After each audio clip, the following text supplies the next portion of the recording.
Yeah, ha. It's Cold Red, baby. Yeah. We in the house, go Bears. Woo. Let's go. There ain't nobody hot as Cold Red in your spot. Yeah. Moving through your city, tearing up your block. Woo. With Bears, they're the team to watch. We won't stop until we got the game unlocked. And we can't be stopped. Give them something to crush. Give them something to crunch. Give them a team, they gon' eat them for lunch. Chill. Give them something to block. Yeah. Let's show them how the Bears do damage. Defense, block 'em, hit 'em high, hit 'em low.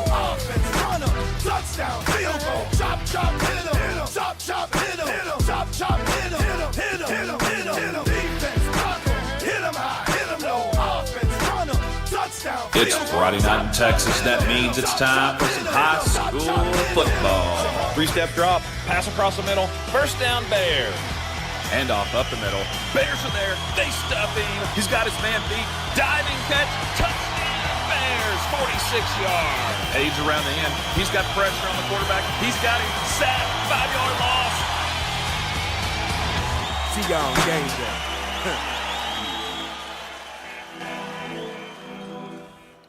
It's Friday night in Texas, and that means it's time for some high school football. Welcome to the Brewer Bear Network. I'm your host, Donnie Foster, joined as always by the great Fernando Fernie Molinar. Over here is the statistician, mathematician, Terrence Durham. And tweaking the dials, turning the knobs, making us sound good is John the Sherpa Burka, taking us to new heights, doing great things with this production. We want to welcome you to the broadcast tonight. We're coming to you live from Bear Stadium. Bear Stadium. Not Brewer Field. No. Bear Stadium. Bear Stadium. It is Bear Stadium here in White Settlement Independent School District. And we're excited about this matchup between the Brewer Bears and the Birdville Hawks. Birdville Hawks. Yeah, Bears come in at 1-5 overall, 1-3 in district. And Birdville comes in at 3-4 overall, 2-3 in district. Yes. So if the Bears can win tonight, they pull up into a tie. This is a winnable game. Yeah, and I think this is a winnable game. A little bit of a high-powered offense. We come in with a quarterback who's passed for 1,300 yards, has a quarterback for the Hawks. They've got 4 receivers with over 200 yards receiving, and then a tandem of running backs that have 1,000 yards rushing. However, the Bears have the number 2 rusher in district, Mr. Right. Cameron Coleman, who comes in tonight with 975 total yards, 25 away from 1,000. I'm going to go out on a limb and predict he gets to 1,000 tonight. What do you think, Fernie? You know, I'm going to agree with you on that. All right. Real quick, he's going to get to that 1,000. Okay, all right. So what's the keys to victory tonight? What do you think, Fernie? What are they got to do? They got to stop the mental mistakes. We talk about that, being a young team that they are. Limit those penalties down. Finish the drives. They got to get some points on the board and control that ball. I think they do that. Yeah, finishing drives is something that they've struggled with at times for sure. Yes. And so I think that'll be key. I think this is a winnable game too. I think they're going to have to play really good football against this high-powered offense. But, Terrence, as we were looking at before the game, this is a Birdville team that gave up around 300 yards rushing to Azle.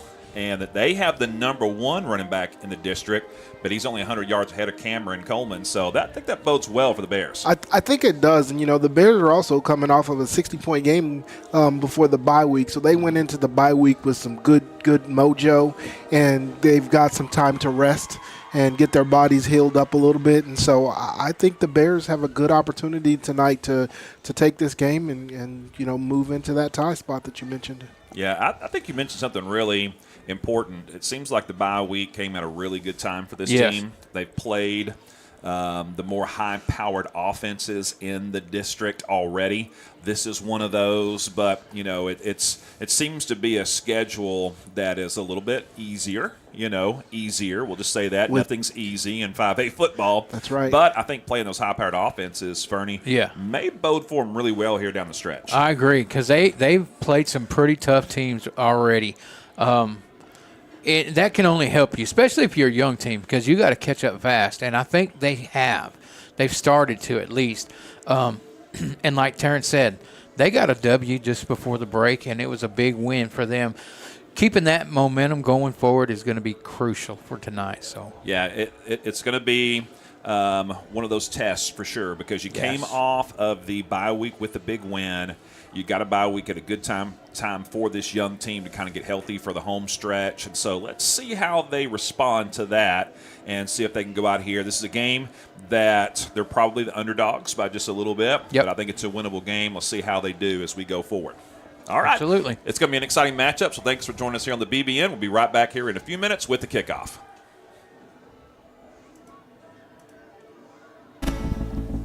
One of the best innovations in my lifetime is the emergence of rehab facilities that help us recover after surgeries and medical procedures. Baylor Rehab Facilities are right here in our area and can be found through a simple Google search. The fine staff at Baylor is always ready to help you recover and get back to enjoying life at the fullest. Thank you, Baylor, for being an awesome part of our community. If you're like me, you love a good snack or a hearty sandwich while watching football or your favorite sports on the weekend. Well, a great place to head over to then is Charlie's Philly Steaks. They'll take care of you and they'll fill you up and you'll be excited to go back over and over again. They're located at 9521 White Settlement Road.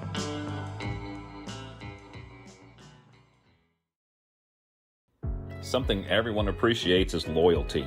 We have two very loyal sponsors here on the Brewer Bear Network, and that's Chili's and EECU. Chili's Bar and Grill, located at 300 Clifford Street, one of the most popular places to eat and just hang out with your friends in the entire area. Head on over to Chili's and check out their fantastic menu and tell them you heard about them on the BBN. And of course, EECU, a fantastic credit union that takes care of all of your needs. They're located at 9350 Clifford Street. They have a friendly staff and would love for you to come in and visit them so that they can serve you. Thank you, Chili's and EECU, two of our most loyal sponsors. So let's show them some loyalty and head on over and check out their services.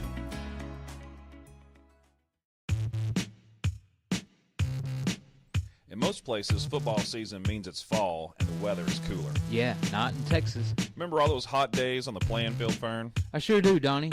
All we had was a community water jug, if we were lucky.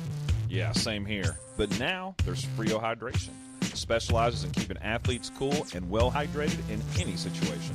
You can learn more about their services at FrioHydration.com. The products you want and the quality you deserve. Thanks, Frio Hydration.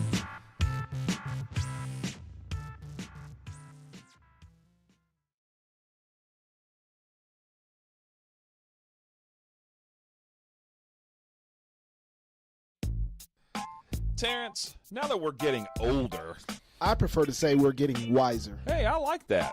Anyway, now that we are wiser, what's a good option for delicious but healthy eating? It's got to be Jason's Deli. They have everything from amazing sandwiches to delectable salads. Okay, well, we need to get over there for lunch real soon. Let's do it. The closest location is at 6244 Camp Louis Boulevard. There are also many locations in the area, so head on over and do your old, wiser body a favor. Donnie, the other day I cut myself and thought I was going to need stitches. Did you go to the ER? Nah, I just put some duct tape on it and called it a day. Besides, the nearest ER is too far away. Hey, not anymore, Fern. Medical City of White Settlement is located at 9650 White Settlement Road, right on the corner. Seriously? Serious as a heart of. Wait, maybe we shouldn't use the phrase during an ad for a medical facility. Good call, Fern. But when you need emergency care, call Medical City of White Settlement at 682-610-6100.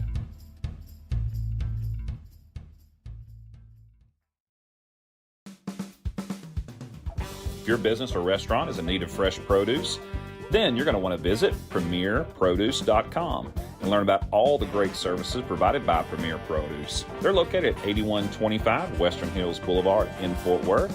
Check them out for all of your produce needs. Then one of our favorite sponsors here on the Brewer Bear Network is Jimmy John's.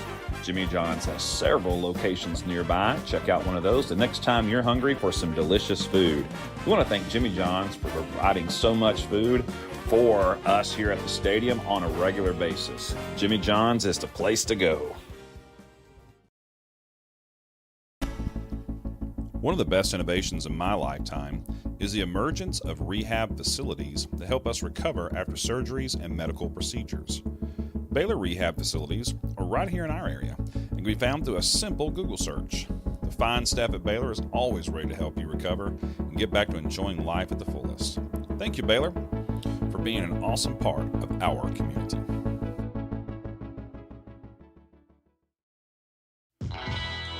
If you're like me, you love a good snack or a hearty sandwich while watching football or your favorite sports on the weekend. Well, a great place to head over to then is Charlie's Philly Steaks. They'll take care of you and they'll fill you up and you'll be excited to go back over and over again. They're located at 9521 White Settlement Road.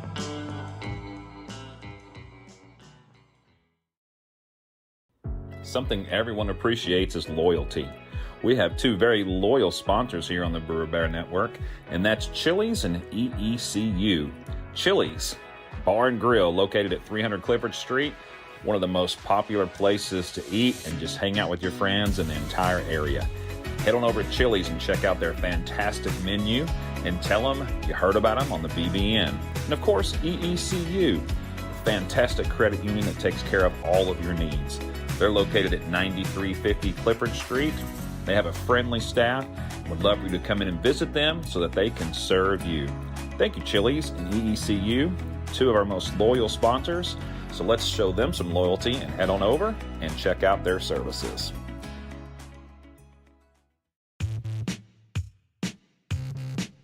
In most places, football season means it's fall and the weather is cooler. Yeah, not in Texas. Remember all those hot days on the playing field, Fern? I sure do, Donnie.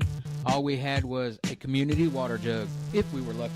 Yeah, same here. But now there's Frio Hydration. It specializes in keeping athletes cool and well hydrated in any situation. You can learn more about their services at FrioHydration.com. The products you want and the quality you deserve. Thanks, Frio Hydration.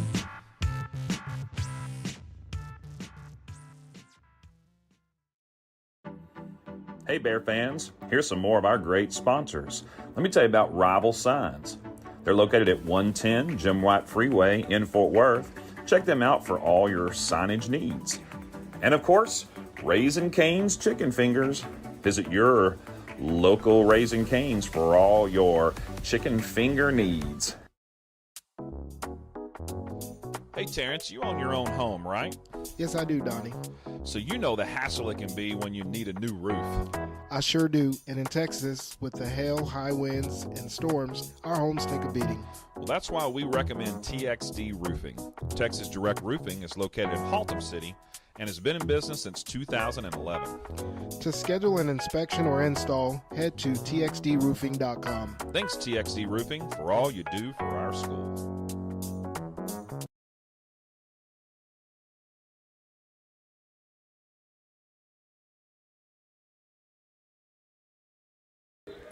Let's do this. The Bears and the Hawks are ready for kickoff. It's time.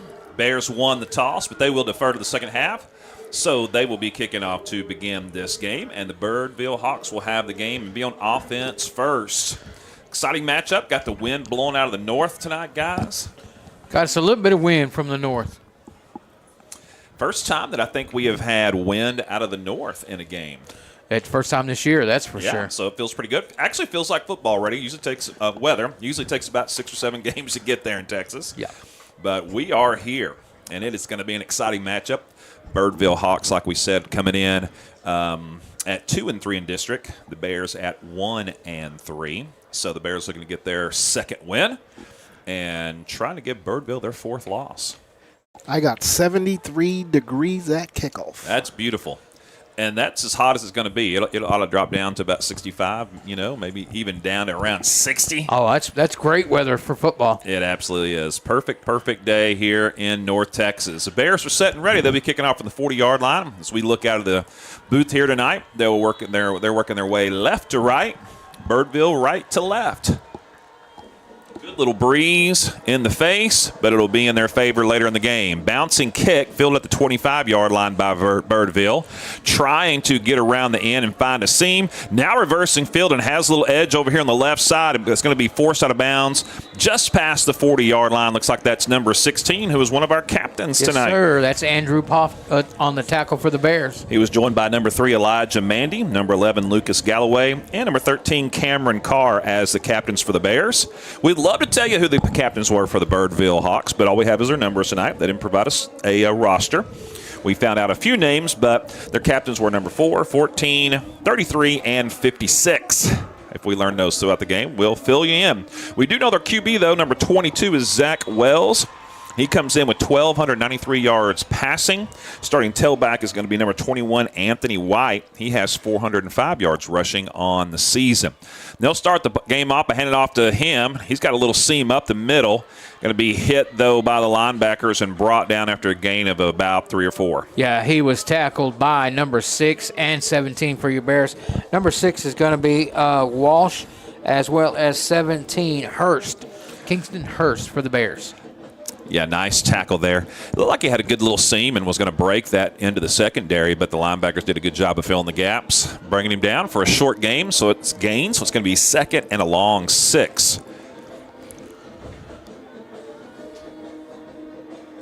Birdville's ready. They've got 3 wide receivers to the right. They hand off up the middle, though, and Gain tackled pretty quick after a short gain, and then pushed backwards is White once again. Yes, he was tackled by number 4 immediately, Jerry Outhouse for the Bears, and assisted by a host of Bears. One other Bear on that tackle, number 99 for your Brewer Bears, Colton Clemens. All right, this time the Birdville Hawks will spread it out. 2 wide receivers to each side, 1 tailback in the backfield with the QB. No tight end in the game. It's 3rd down and about 4 to go. Shotgun formation. Bears with 4 on the line. It looked like they may blitz a linebacker. Birdville gets a few more directions from the sidelines. Now they're set and ready for this big 3rd down play here early in the game. And as time runs down, we're going to have a delay of game, or we're going to have a timeout. Birdville called it. Yeah, just before time ran out. They took a long time there, and with about 6 seconds left, the QB was trying to either change the play or give some extra direction to the offensive line and run out of time. Very generous on awarding the timeout because the clock was at 0. Yeah. Yeah, we don't. I mean, he could have been screaming it. We don't know. All right, so it's 3rd and a long 4 here. Ball at the 49-yard line. Got to get just into Bear territory to the 47. All right, Bears can put a stop here. This is going to be a good for the Bears. Yeah, that's the whole point. If you defer to the second half and you get a stop to begin the game, especially then if you get a score, it's like adding 2 extra possessions up on your opponent. Donnie, I see them come out. Looks like they've lined up trips. Trips right. They ran out of this formation on 2nd down. See what they do here, or on 1st down. No, it was 2nd down. See if they do it again here on 3rd. 3rd and 4. Anthony White in the backfield, along with your quarterback, Zach Wells. He's yet to throw it. This time they do have a tight end in the game on the left side. He's going to fake the handoff. Quick wide receiver screen and hit almost innocently. Oh, but he pushes forward, and I think he might have got the 1st down with the extra effort, and he did. Because they had him stopped. Boy, the Bears stopped him after a 1-yard gain right at midfield, and then all the other wide receivers got in on the action and pushed him forward and picked up the extra few yards and got the 1st down for the Hawks. Tackle was made by Christian Mays, number 27 for the Bears.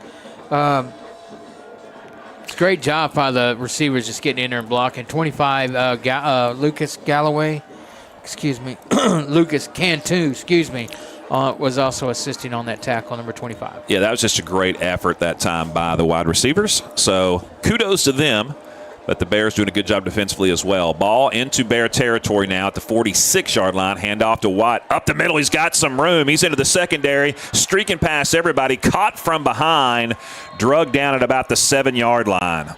Yeah, he was tackled by Lucas Galloway, number 11 for the Bears. Nice solo tackle to save the touchdown. Yeah, it's a good job by Lucas getting up there and getting upfield and getting on him. Wow, big run up the middle that time. That's about a 29-yard run. And here comes the first and go play from the 7. Handoff up the middle, hit the backfield and slugging down to the 10-yard line. Nice job by it. Looks like number 6 Walsh on that tackle for the Bears. 3-yard loss on the tackle. Nice job by the sophomore. They've run, in that A gap 3 or 4 times already. And except for that long run, the Bears have done a pretty good job of filling that gap with the linebacker. Let's see if they kind of key in on that here going forward. This time 3 wide receivers set, 1 tied into the game on the right side. 3-step drop, fired into the end zone, has a man open, and it's caught. Good catch. And he was well covered and maybe even interfered with a little bit down there in the back corner, but that's a nice jump catch in the back corner for the Birdville Hawks to get on the board first. It's a touchdown. I will say this, quarterback put it exactly where he needed to put that ball. Boy, he dropped a dime in that back corner for sure. And the defender never turned around and looked at the ball. Yeah, that was number 7 for the Bears, Rayondre Cox on the coverage. It was really good coverage. He just didn't turn around. Yeah, if he turned around, he would have seen the ball. He was right where he needed to be, just head turned the wrong way. The extra point is a low-line drop kick, but it is good, and it's 7-0 Birdville. All right, with 8:17 remaining in the first quarter. Well, Bears need to answer. Think about this. If those wide receivers don't get that extra push on that 3rd down play, the Bears have the ball right now. It's no score. Yeah. But as it is, that little extra effort gave them that first down and allowed them to get the score and go up 7-0. Yeah, because that play immediately after that was the big run. Yep, and that's football. It is a game of inches for sure. Absolutely. Little plays here and there make the big difference. All right, so Bears will get the ball first as the Birdville Hawks will be kicking off here after their early score in this game. 8:17 to go. I see number 10, Devin Roberts, right? Devin, that's the sophomore back deep for the first time this year, as far as I can tell. All right, Birdville set. Look like they have a standard formation for their kickoff. We've seen some weird kickoff formations this year, so Yes, worth we mentioning have. that they kind of lined up normal. There's not the 2 kickers facing each direction. Yes. They're going to kick it deep. It'll be fielded at about the 6-yard line. Make that the 5. Will be returned by the Bears over the 15, down the left sideline to the 20, and hit and drop there pretty quickly after a decent return of about 15 yards. And that will be the sophomore on that one, Devin Roberts, number 10 on the return for the Bears. Late flag coming in. We will check that out and see what it is. Maybe a late hit or some extracurriculars over on the far sideline. Looks like little extracurriculars. I will say that was very nice of him to land right where the flag crew is there so they don't have to move the markers.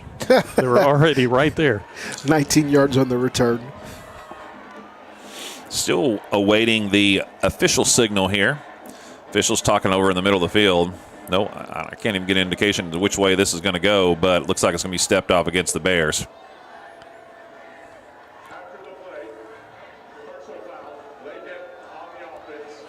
Late hit on the offense. Never heard of that. Well, I've heard of it. I've heard of it, but it doesn't happen too often on the return team. Late hit or personal foul? Yeah, on the return team. I think Yeah. it was more than likely a personal foul. But Yeah, probably a late block or something like that. All right, so the Bears will begin on their own 12-yard line. the only one happy about that is Mr. Coleman, who's going to get more yards on this drive. He's in the game.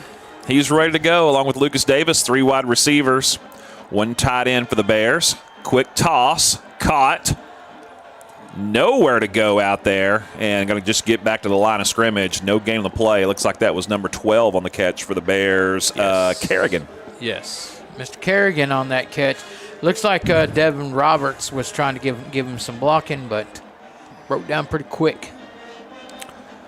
So no gain on the play, 2nd and 10. That's just to maybe open things up a little bit before they start allowing Mr. Coleman to run wild. Let's see what they do here. Coleman shifts from the right to the left. 3-step drop. Going to throw again. Quick toss. Caught by Kerrigan. He's got some space up the middle of the field. He's to the 30. Bounces to the outside of the 35 to the 40. Lowers his head. Gets up to the 45-yard line. No flags on the play. It's going to be a big gain for the Bears. Nice cut by that young man. Number 12 on that catch for the Bears. That was thrown by your quarterback as well, Lucas Davis, number 5. 34 yards on the reception. I think the Bears saw something on film because they've gone to him twice on that same little kind of route right there. Yep. And he got into some space there and really took off. Now they're going to hand it off to Carr. He dances around, finds a little seam, lowers his head, powers forward for a short gain. Yes, number 8 on that run, Cameron Coleman for the Bears. Looks like a 2-yard gain. Yeah, I wonder if the Bears didn't see something offensively when they were watching the film that told them, throw a few passes, open things up. Yeah, and this is open if we throw. Let's throw these. Yeah.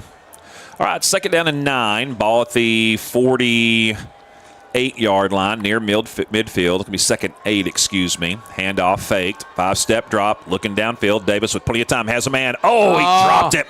Carr had it at the 35-yard line and dropped it. He heard footsteps. Took his eye. I think he was fixing to take off and run. He was thinking, how am I going to juke this guy and get more yardage? If he'd have caught it, he'd have been gone. Well, that was a beautiful pass. Hit him right in stride and hit him right in the gut, and he dropped it. He'll tell you every time that's a pass you should have caught. All right, so 3rd and 8. This is where, right at the same spot of the field, 3rd down, where the Bears were not able to get a stop, and the Birdville Hawks looking for one. Here comes a little toss sweep, not a toss sweep, handoff to the right side. Getting down the field is going to be Cameron Carr. He gets all the way down inside the 25-yard line to the 23. Number 13 for your Bears, Cameron Carr. Came with the jet sweep. I said toss sweep, but a jet sweep from the left to the right in the backfield, and a nice little run for him to pick up a huge 1st down. 37 yards on the sweep. Nice. All right. Quick toss once again. Caught, but down on one knee was Roberts at the 15-yard line. But it'll be a nice gain of about 7. Yeah, and that was a good route he ran. He just needs to realize he's got to stay up. Guess we get the ball up a little higher. Yeah, he had to go down to one knee to catch that one. So 7 yards on 1st down. It'll be 2nd and 3, maybe about 2.5. So Bears will line up with 3 wide receivers. Brady, the tight end, Midler. How does he say his last name? Midler. And Alexander checks in as well. 3-step drop, fired in the end zone. No one's home, though. Misdirection or miscommunication from between the two, between the quarterback and the receiver. There is a flag on the play. Yeah, that was offsides, I believe. Might have just been a free play, and he was trying to just throw it up so it happens. Yeah, receiver should have just jetted out, but he cut in. Yeah, a little miscommunication there. Well, the center snapped it. When that guy came across, he just said, let's go for it, because the quarterback was not ready. Yeah. Free play. And so that'll be a defensive penalty against the Hawks. That should be a 1st down, right? Yeah, it'll move it up the 10-yard line. So it'll be 1st and goal from the 10. Unless they're just outside the 10, no, they get rid of the chain. So it's going to be 1st and go. All right, Bears set and ready. 3 wide receivers, 1 tight end. Coleman in the backfield. They give it to him up the middle, hit from behind and drug down after a short gain. Yeah, he's able to get 2 out of that. That was all he could get. That guy was on him quick. Boy, the Birdville Hawks doing a good job of crashing from the backside.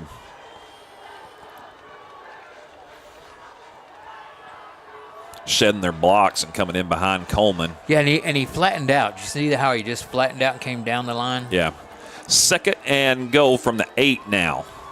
3 wide receivers again. Handoff goes to Coleman. Bounces outside. Cuts inside. Hit. Slung down after another short gain of about a yard or 2. Yeah, he's getting 2 and 3, every time. But we're used to seeing him get way bigger chunks. Yeah.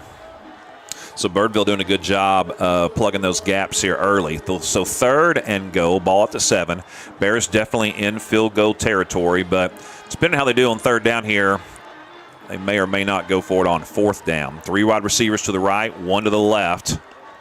3-step drop, looking downfield, has a man, shooting to the end zone, and it is caught. He got it. And are they going to rule it a touchdown? That's yes, a touchdown. catch. Oh, wow. Beautiful catch by Cameron Carr out of the backfield. I think that's Coleman that caught that, wasn't it? Coleman, yep. Cameron Coleman, excuse me, yes. Cameron Coleman on a little swing pass out of the backfield, and Lucas Davis just dropped it in there beautifully. Coleman dives for it and was able to get a foot or a hip or something down. Wow, that was a great catch, I'm telling you. It was a little bit of a back shoulder fade, but it was more of a fall down on your back shoulder kind of fade and catch. He did him a C.D. Lamb catch there. All right, here comes the extra point. It is up and good, and the Bears tied up 7-7. There we go. That's what the Bears needed to do, answer. Able to see the replay through the coach's booth, and he had both feet down. Very good. Beautiful catch. Cameron Coleman accounts for all 10 of those yards from that 1st and goal. He had 3 2 rushing, runs and a 3 rushing reception. and a reception Wow. for 7. And we're going to hopefully see a lot of that, sophomore to sophomore there, Davis to Coleman. That is definitely a new wrinkle. I like it. And listen, they kind of had it covered too, to be honest with you. and listen, when you don't hand the ball off to him, they're looking pass. He's still a problem. Yeah, but we haven't seen that swing pass, but maybe once or twice all season. Yeah. And so that's a nice little wrinkle there in the offense. Great play call down there in that situation. I love it. And Davis, put that ball right where Coleman could get to it. There was a linebacker closing in quickly, but he just couldn't get there. All right, beautiful play call, beautiful execution, and a beautiful score. 7-7 with 4:30 to go in the first. That's a great job by the Bears to answer. Once again, that's what they need to do. They need to get some stops, and they need to get some points on the board. And key plays, converting twice on 3rd and long. And on that drive made a huge difference. All right, Bears ready to kick. They kick it deep, be fielded at about the 15-yard line. Will be returned. Number 10, same return man as before. Bears bring him down pretty quickly up near the 34-yard line. Tackle made by number 3, Elijah Mandy, on that tackle for the Bears.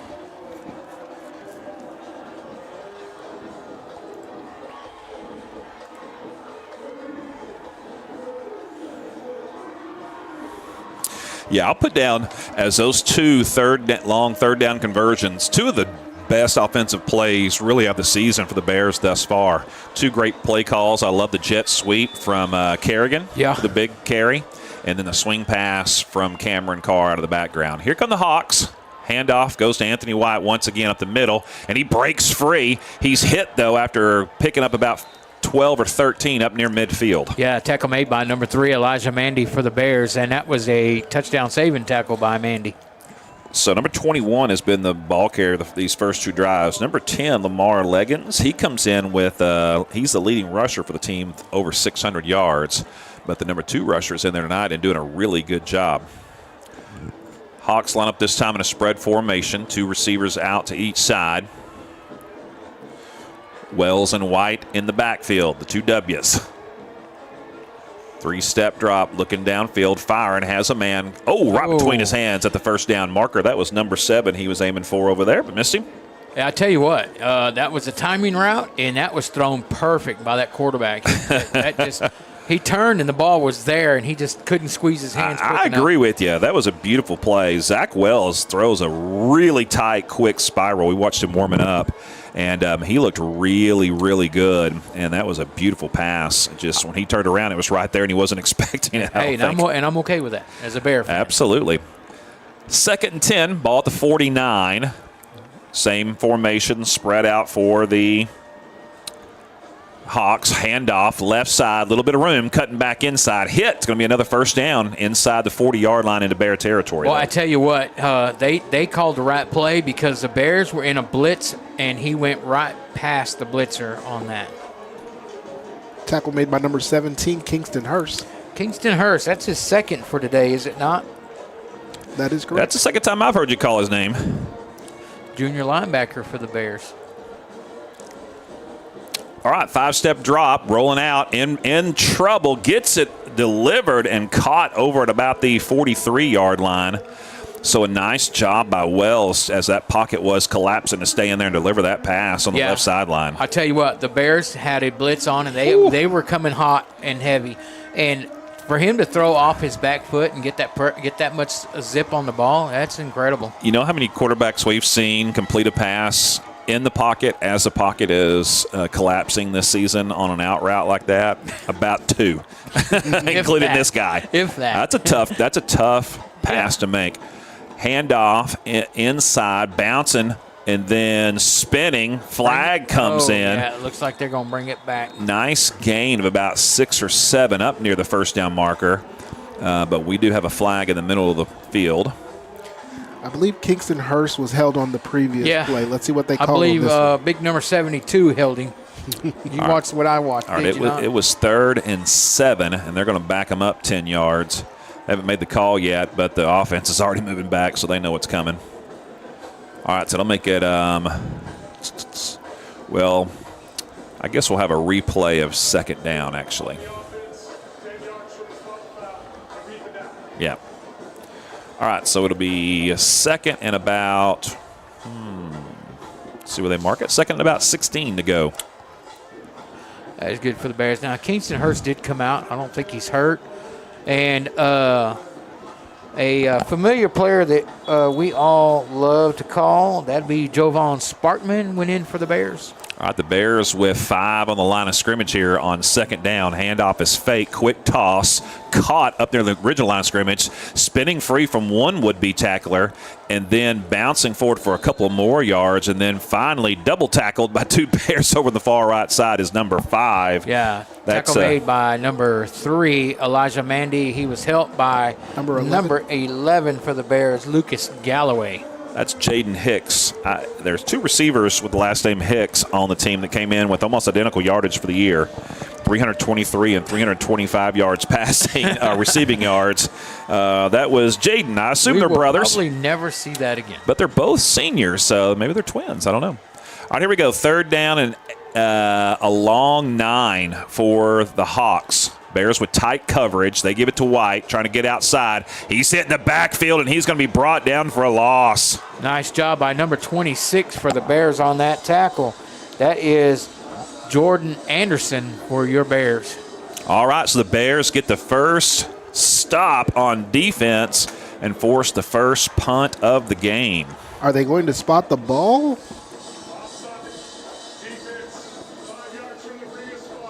Oh, my goodness. Well, I never saw a flag, so now we have an Offsides. and in fact, the offense already ran out the punt team. Where was that flag? I didn't see a Never flag saw it. at all. Oh, my goodness. Yeah, that's craziness. I didn't even see anybody move. No, I didn't see anybody moving. It looked like there was a person on this side of the line that was really close. Maybe the way lined he was up. lined up in the 3-point stance. Yeah. Yeah, the defensive end, edge rusher for the Bears, has been lining up pretty close over there. Yeah, that's the one who made the tackle. Yeah. That's Anderson. Yeah. All right, here we go. So it's going to be 3rd and 5. Handoff to White. He's hit right at the line of scrimmage. Gain tackled. He's not going to get it. Yeah. No gain on the play. Nice job by the Bears. Looks like they gave him forward progress. Yeah, about a half a yard. So it'll be 4th and 4. Interesting decision here. Do you go for it on 4th and 4? I would, because if you don't pick it up, you're still leaving the Bears, a long field. Tackle made by number 6, Walsh for the Bears. All right, here come the Hawks. They're going to go for it on 4th down. Be 4th and 4. Ball is at the 34. They've got to get to the 30. I like to run that little wide receiver screen. See what they do. Bears with 6 on the line, however. 3-step drop, looking downfield, firing, has a man, overshoots him, goes out of bounds. Great coverage on that side anyway by the Bears defensively. Yeah, that was great coverage by number 7, as well as, I believe, 27 for the Bears. So you had coverage by Rayondre Cox, number 7, as well as 27, Christian Mays. So interesting enough, the Birdville Hawks went from the 34 to the 34. And picked up 32 yards of offense. Exactly. There we go. All right, interesting. All right, Bears take over. At the All right. 34. At the 34. 1 minute and 11 seconds left here in the first quarter. Much better starting field position for the Bears this time as they start on their own 12. High snap, but handled. Handoff up the middle. Little bit better gain of about 3 this time. Yeah, and I tell you what, he doesn't have a whole lot of room there because they're stunning. I noticed their linebackers are all stunning into the holes. If he breaks one, he is gone because there's nobody behind him. What they need to do is run a little read option, a little what like we used to call it play action back in the day. You know, just kind of fake that handoff, and then let's let Davis head out around left end. Maybe on the strong side. All right, here we go. Second down, quick toss, caught. Cameron Carr this time, and he leveled the player trying to level him, and he's going to get right at the first down marker. Wow. Is it enough? He did. 6 yards on the reception. I tell you what, he knew exactly where he needed to get and was going through that kid to get there. They have not indicated first down as of that's a yet. first down. Now they're going to move the chains. There you go. So, boy, he needed 6 and got 6 and the length of the nose of the football, however much that is. Just got it. That distance between the stripe and the point. nose. There you go. Yeah. However long that is. All right, here we go. First down, handoff fake, 5-step drop, plenty of time for Davis. Looking downfield, fired, has a man, and almost threw a pick. Threw it behind his receiver and the safety. He was looking for Roberts on that one. Looks like we got a penalty flag here.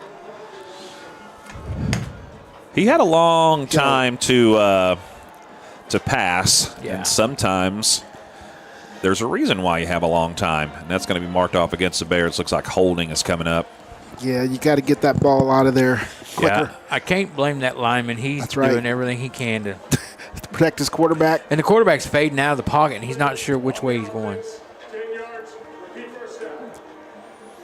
All right. Well, the referee's got a great voice, though. Did he say clipping? No, I thought he said holding. Oh, If it was clipping, that'd be 15, right? I thought he said holding. okay. Second down and 20 coming up. Moves the ball all the way back to the original line of scrimmage, 34-yard line. 5-step drop for Davis. Steps up in the pocket. Going to take off and run now. Tucks it in. Stiff arms. Gets out of bounds at the 34. No gain. It'll be 3rd and 20. Oh, man. This 34-yard line is going to be worn out. That's From it. 34 to 34. That's it for the first quarter, fellas. All right. After 1, it is 7-7. We'll be right back after this quick break. Attention football fanatics. Don't miss out on the opportunity to be a part of Texas football history, where dreams are realized, legends are born, and where unforgettable moments unfold before your very eyes. Mark your calendars for the UIL State Football Championships, December 18th to 21st at AT&T Stadium in Arlington, Texas, where the best teams from 6-man to 6A leave it all on the field in the hopes of being named champion. For the latest updates and ticket information, head over to uiltexas.org/football. Again, that's uiltexas.org/football. Use my manners. Nope. All right, 7-7 after 1. Bears answering after a first possession score from the Birdville Hawks to tie the game up. And then on defense, they've got to stop. Forced a punt, and now the Bears have it on their second possession of the game. And they are facing a 3rd and 20. Yeah, they've kind of put themselves in a hole with that holding call. Now the yard marker on the field says second. It sure does, but I sure thought it was 3rd down. I'm with you. All right, here we go. 5-step drop for Davis, looking downfield, plenty of time to throw it in. Going deep, looking for Roberts, overshoots him. That was almost intercepted by number 6 back there deep. He is thrown behind Roberts twice, and both times the safeties have had a chance to intercept it but couldn't do it. All right, apparently that was only 2nd down. I guess so. I would have loved to have gotten just part of the yardage if it was 2nd down. Yeah. They were going deep on that one. All right, so that'll make it 3rd, and scoreboard says 3rd and 15. It's definitely 3rd and 20. Trips left, 1 right for the Bears. 3-step drop, looking downfield, plenty of time again, fires, and shot caught by Kerrigan. He's down the right sideline to the 30, outruns everybody to the 20, to the 10, in for the touchdown. Give it up for Kerrigan, and the Bears take the lead. And no flags on the play. Jaden Kerrigan with the big catch and run. Boy, he's had himself a great game tonight already. 71 yards. Nice. Pitch and catch by number 12. 5-12 on that one. Lucas Davis to Kerrigan, number 12. Woo, what a big play on 3rd and 20. I'm telling you, they saw something on film, and they have been exposing that tonight because they have used Kerrigan a lot. Yeah, and you know what the good thing is that those 2 young men will be back next year to play again. It'll be fun. All right, here we go. Bears set for the extra point. Snap is high, but handled. Kick is up, and it is plenty good and through the uprights to make it 14-7. All right, Bears take the lead. They needed that.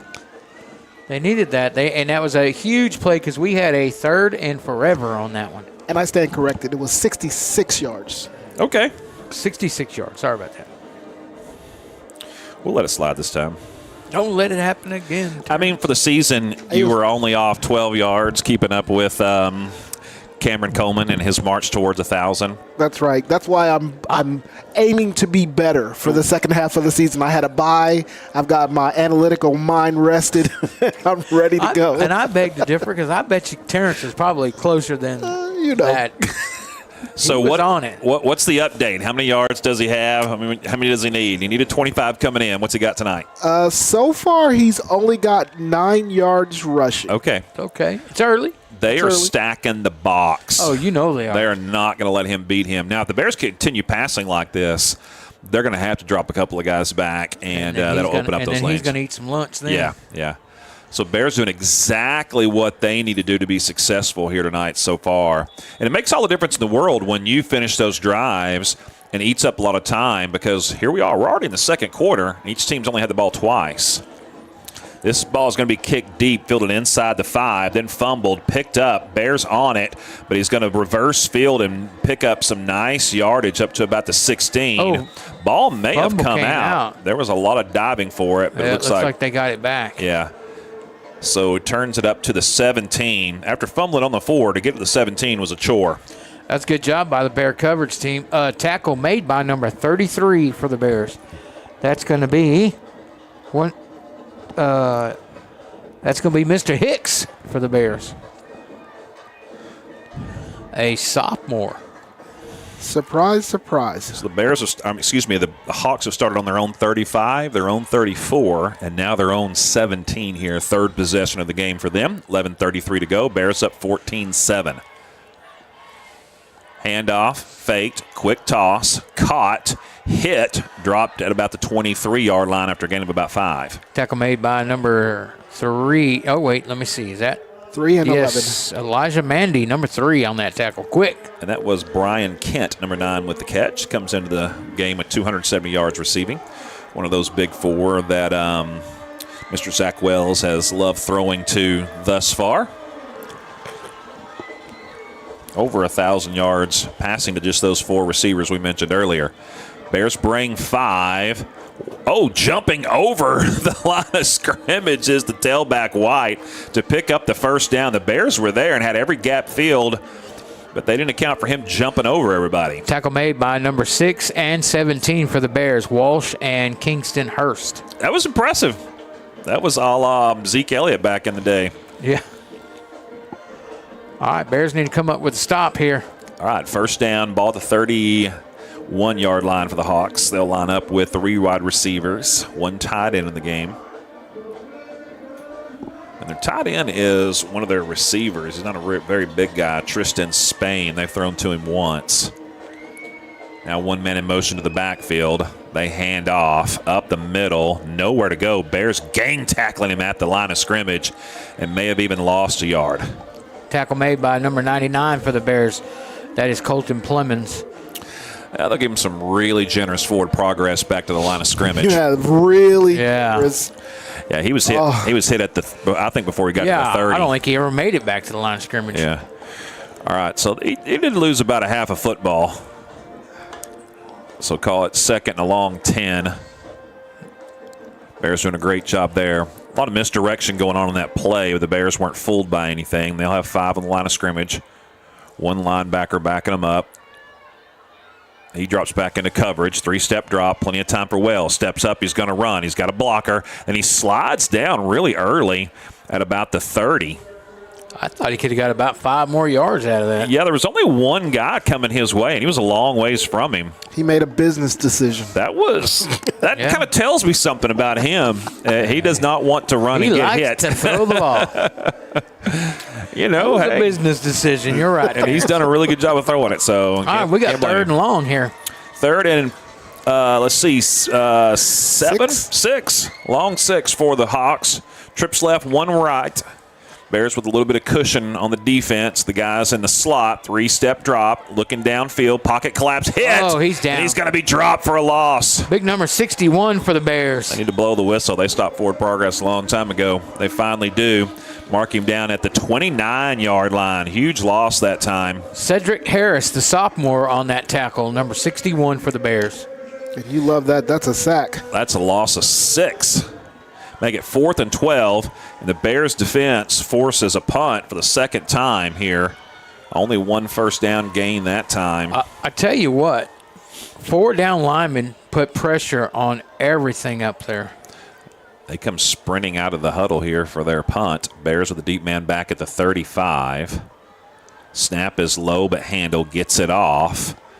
Good kick down the right sideline, goes out of bounds pretty quick. Directional kick. They did not want Kerrigan to get that ball. You noticed that, huh? They've been watching the back of his jersey all game. Yeah, I think they know who Kick he is. it away. And it goes out of bounds. And guess what? The 34-yard line. 34-yard line. Can't make that up. All right, Bears come out here and have a good offensive series. Get some points out of it. A touchdown out of it would be great. That would be real nice. If I'm the Bears, I run the 66-yard touchdown pass again. Why not? Run that same play. Run that same play. They got a little bunch formation with the receivers here on the left. That's a little bit different wrinkle for them. One wide out far to the right. Bears fake the handoff, go with the end around. Guess what? To Kerrigan, he's got some room to the 40. Up near midfield, he's sprinting through everybody. Flag comes in, though, to the 35 to the 30. Finally, no, he's not forced out of bounds at all. He gets he stepped out at the 24-yard line. I thought he got all the way to the end zone. Got a flag down here. We do have a flag. Oh, mercy. That was a good one. But a spot foul on it would still be a positive gain for the Bears. Let's see if it's against them. And everybody's walking back. It looks like it was the receiver out there on that side.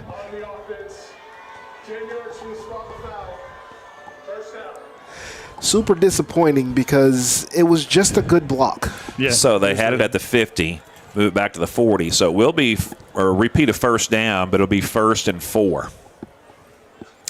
And the replay next to us shows that he did tug number 12. I didn't see any complaining. No. Down on the field. So who was that? Number 10 that tugged it.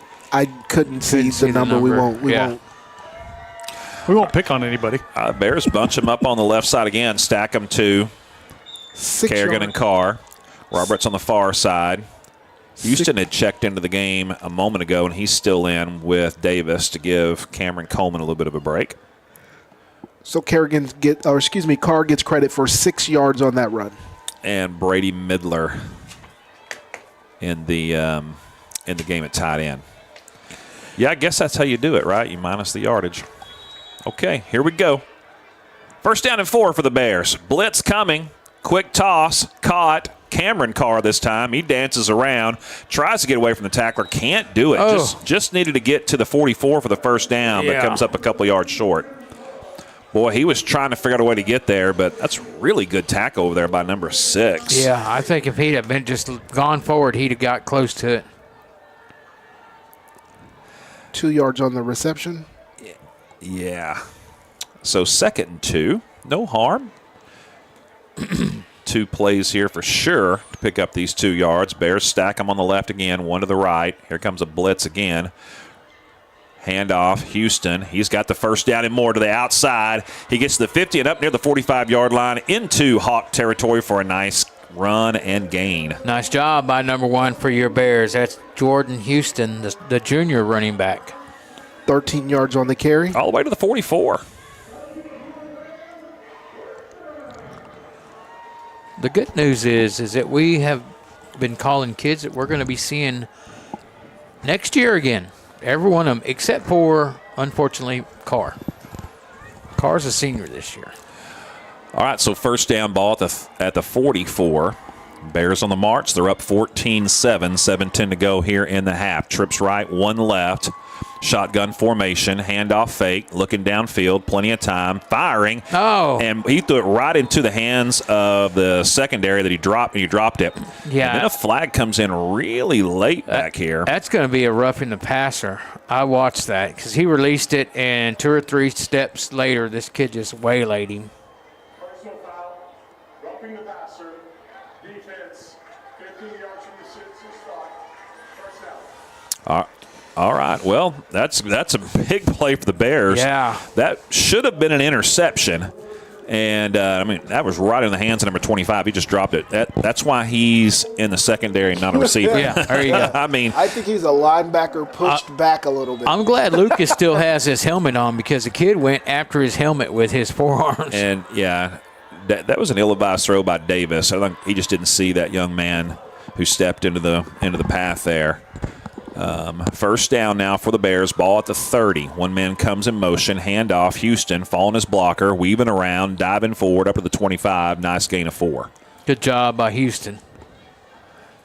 Jordan Houston a little more apt to dance around and go around end instead of just lowering his head and go through, the middle of the line of scrimmage. Yes. He doesn't quite have the girth that Coleman has. However, Houston has a lot of speed and a lot of toughness. All right, second down and about 5, long 5. 5-step drop. Davis, plenty of time. Now under pressure, rolls right, fires it. Just throws it out of bounds. He did what he was supposed to do. That was a good play. He's trying to get the ball to Houston over there, but he was well covered. Almost ran into the referee, and our main referee is not very nimble. He's got a good voice. don't got the feet for it. Yeah, if you run towards him, you're going to just have to reroute. Jolly old soul. What the GPS used to say, rerouting. Recalculating. Recalculating route. 3rd and 5. Big play here for the Bears. Handoff, Houston. Bounce to the outside. Makes one guy miss. Cuts the inside. I think he's got the first down. Wow, he got just enough of that first. He needed 5, got 6 to the 19. Huge. But the Bears have been so good on 3rd and long tonight. You see Coleman down there? He's down by the 40. Oh, okay.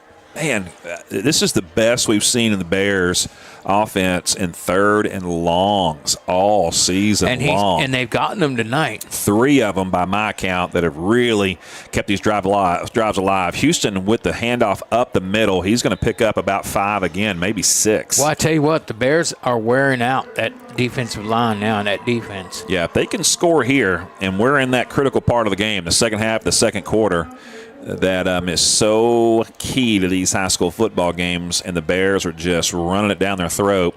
And they're starting to chew up some clock, and I like that. Yeah, I was going to say. Some clock. You're going to get points out of it, hopefully, and tear up just a ton of clock and yardage. 2nd and a long 3. 3 wide receivers. Quick toss. Caught. That's Carr. And he tries to get away from the first guy and is finally hit and brought down, but he gains a couple, I don't know, maybe 1. So it's going to be 3rd and about 3. Maybe 3rd and 2.5. Was that number 12 or number 13? That was 13, I believe. Yeah, that was Carr with the catch over there. And he was just grabbed by the ankle, and the cornerback just wouldn't let go. So he was trying to pull out of that. Looks like Mr. Coleman is back in the game as well. All right. Cameron Coleman checks back in.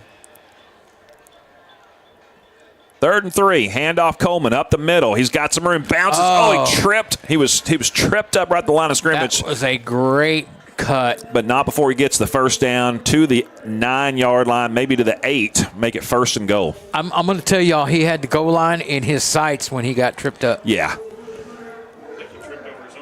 Yeah, he may have tripped over somebody's feet at the line of scrimmage, as John Burka just said, may have been one of his own linemen. But regardless, all right, so the replay showed it.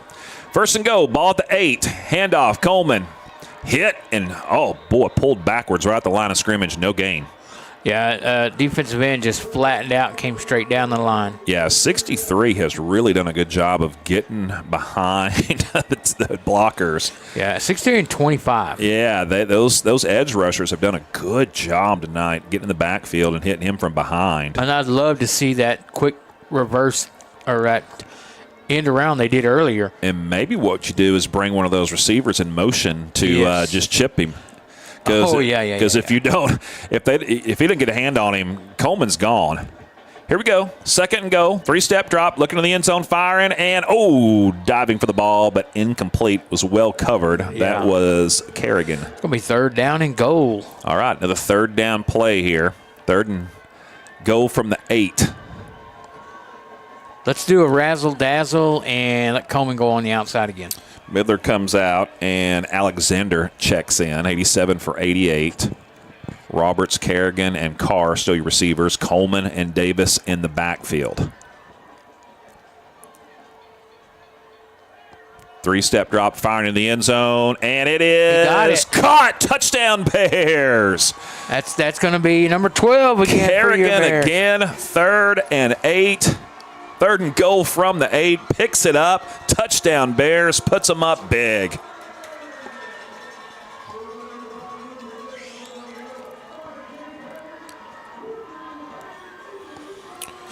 Well, that is 2 touchdowns tonight for Mr. Kerrigan. And boy, it was just a slant pass right at the goalpost. And Lucas Davis laid it in there beautifully. This extra point snap was low, and then the kick was low, and it was blocked. So it's going to be 20-7. So Bears extra point woes continue here into Game 7. Yeah, as kid come up the middle pretty quick on that. Well, all right, though it's 20-7. Bears doing what they need to do so far. 3:20 to go here in the half, 20-7. The Bears have only had the ball 3 times. Yeah.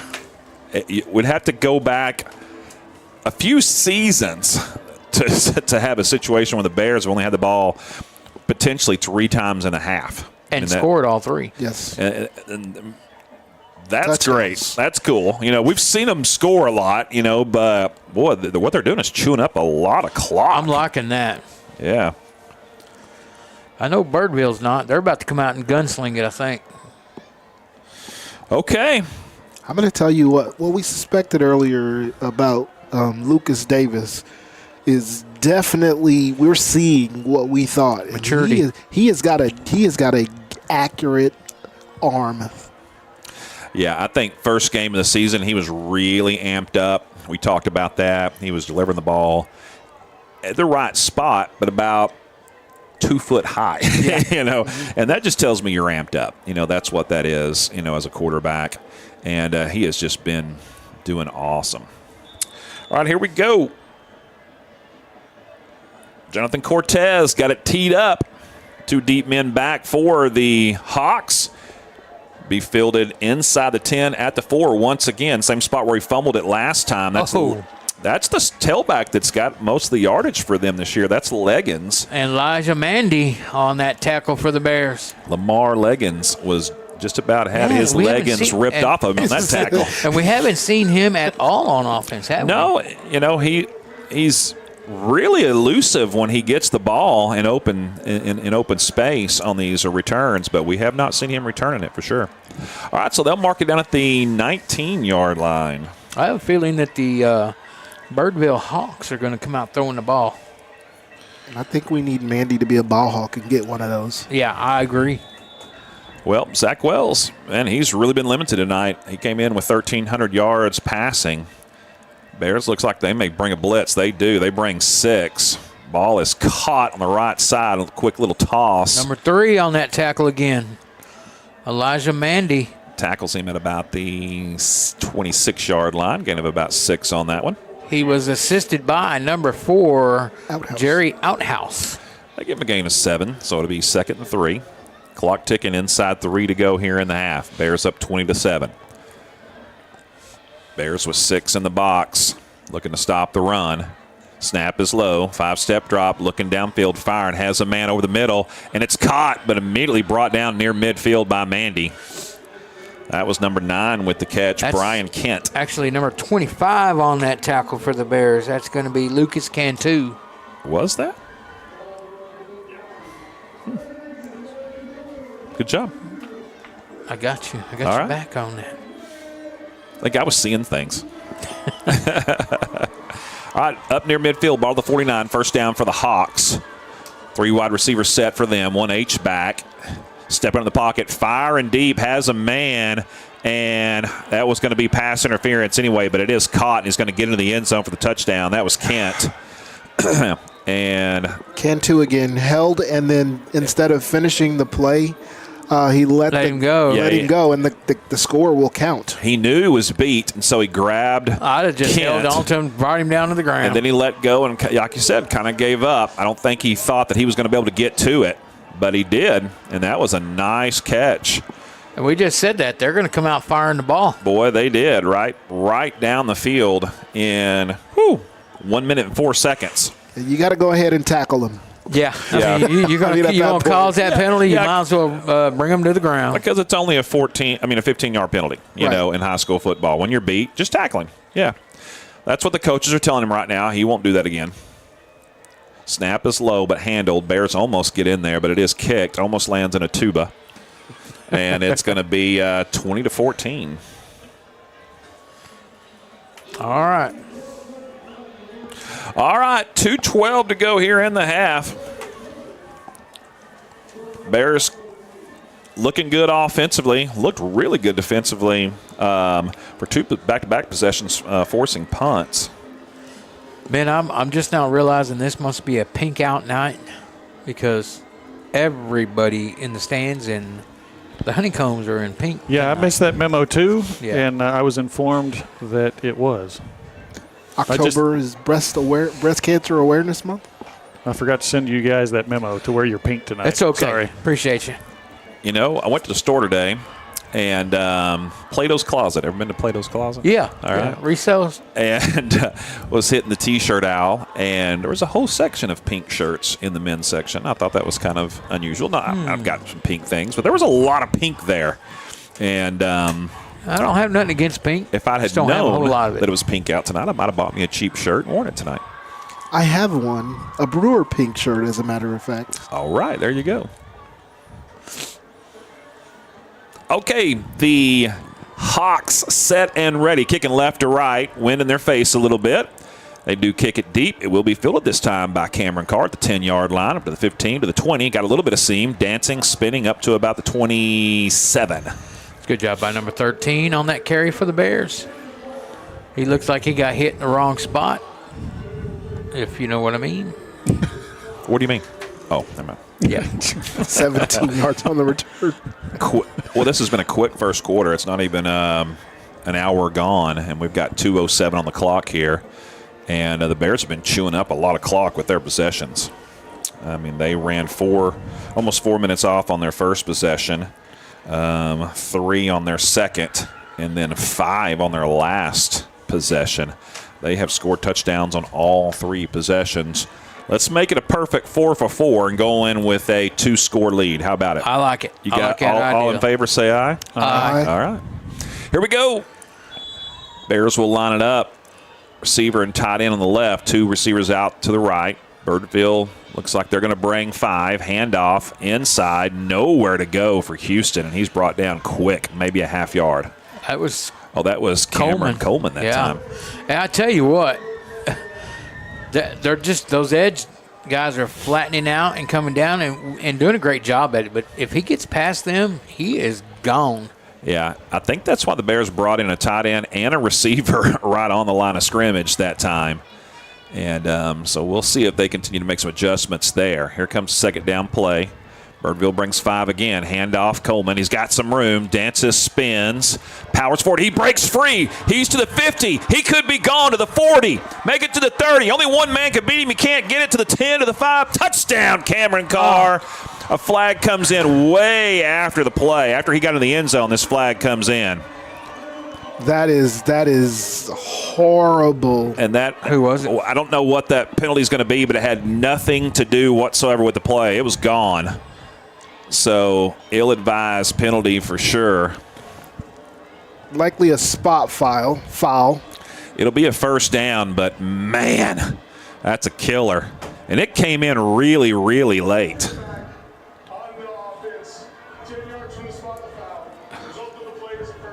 That's exactly what we do not need. We talked about that. Did he say holding? Block in the back. Block in the back. And that was the play was Way over. The gone. play was over. Yeah. There needs to be some kind of an adjustment in football on that when it has nothing to play. But all right, hey, you can't do it. But it is a first down, and so as a teammate, we adjusted the guy that I'm did not that. sure how many yards he got on that. He got 24 yards on that, and Okay. that puts him at 1,014 yards. All right. 3-step drop, looking downfield, firing, has him in, overshoots him. This time it's intercepted. Number 14, he's brought down at the 45. That time Davis overshot him, and it was picked off. Wow. Cameron Coleman on the tackle. Coleman on the tackle, number 8. And that's what they did not need. Ooh, worst of all situations right there. Instead of that long touchdown, then you come back and throw the pick six. Yeah, you give them a minute 13. The interception. Minute 13, you know they're going to want to sling the ball like they did earlier. And that is only the third penalty on the Bears, second on the offense, and couldn't have come at a worse time. Well, what do we say? Always second half, the second quarter. And the Bears looked good up until we got into the second half of the second quarter. You got to play to the whistle right here. You got to get a stop. Bears need a huge 1 minute and 13 seconds here. They need to stop. And they get the ball to start the second half. So defensively, you got a receiver completely uncovered over on the left side, and he's looking at him over there. He's going to throw that way. Now he's going to roll out. I don't know why he didn't throw. Now he's throwing downfield. It will be out of bounds, incomplete. I don't know what Wells was thinking. He had a guy wide open. Well, I'm tell you what, they ran a crossing route, and the outside, the corner took the outside as the Bears stunted into that receiver coming back in. So Wells could not hit him. He would have lost it in interception there. But the receiver should have noticed no one's covering him and just turn and stop and just screamed at him. Yeah, I would have definitely done that. And it was about to be uncovered here again. Now the Bears finally float someone over there. Yeah, you gotta take the outside receivers got to take that defender upfield. Now they're looking over at him. Quick toss, batted down at the line of scrimmage. That'll be incomplete. Yeah, that was number 26 on the knockdown for the Bears. I believe that's Anderson, number 26. Yes, Jordan Anderson on that knockdown. So that's going to be third and long for the Hawks. All right, they're on their own 46-yard line. Third down and 10. 1:01 to go here in the second half. They might go for it on fourth, too, if they don't get it. Could be. Trips left for them, one right, one tailback. One of those on the right is up near the line of scrimmage in the slot. Handoff goes to White, trying to get around right in. He's hit pretty quick, dropped near midfield. A flag comes in. That might be a face mask. Yeah, it looks like somebody went up top on him. And it's kind of inadvertent, but I think someone did get a hold of that face mask, kind of jerked his head back a little bit. So that'll be a big gain for the Hawks if that's the case. And it is going to be against the Bears, whatever the call is. He was definitely high. Yeah. It's horse collar or face mask.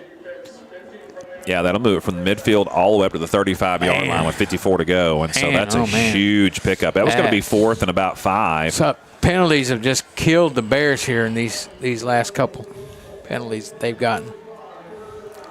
Yeah, that actually it would have been 3rd and about 9. Okay, 3 wide receivers this time for the Hawks. 5-step drop in the pocket, stepping up, firing deep, has a man number 9, and those short, incomplete. Yeah, if one of the Bears would have turned around, they'd have had an interception. Yeah, Just one of them.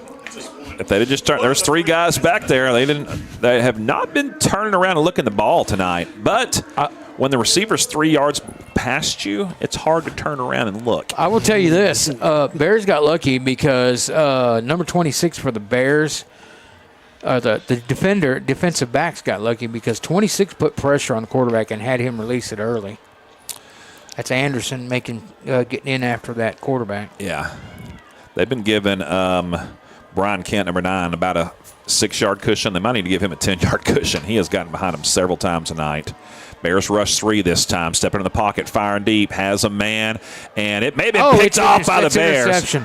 A penalty flag comes in. If that's pass interference on the defense, that's the most bogus call I've ever seen. There was no contact. That was intercepted by the Bears right at the 2-yard line.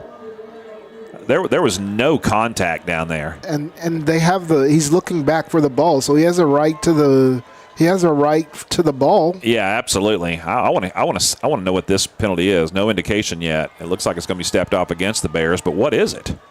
That's unbelievable.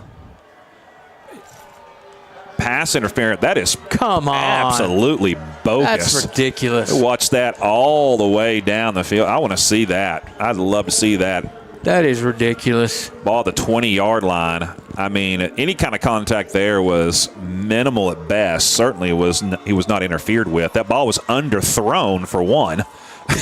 So, all right, 1st down and 20 regardless. 30 seconds to go. Bears trying to hang on here before halftime. One man in motion.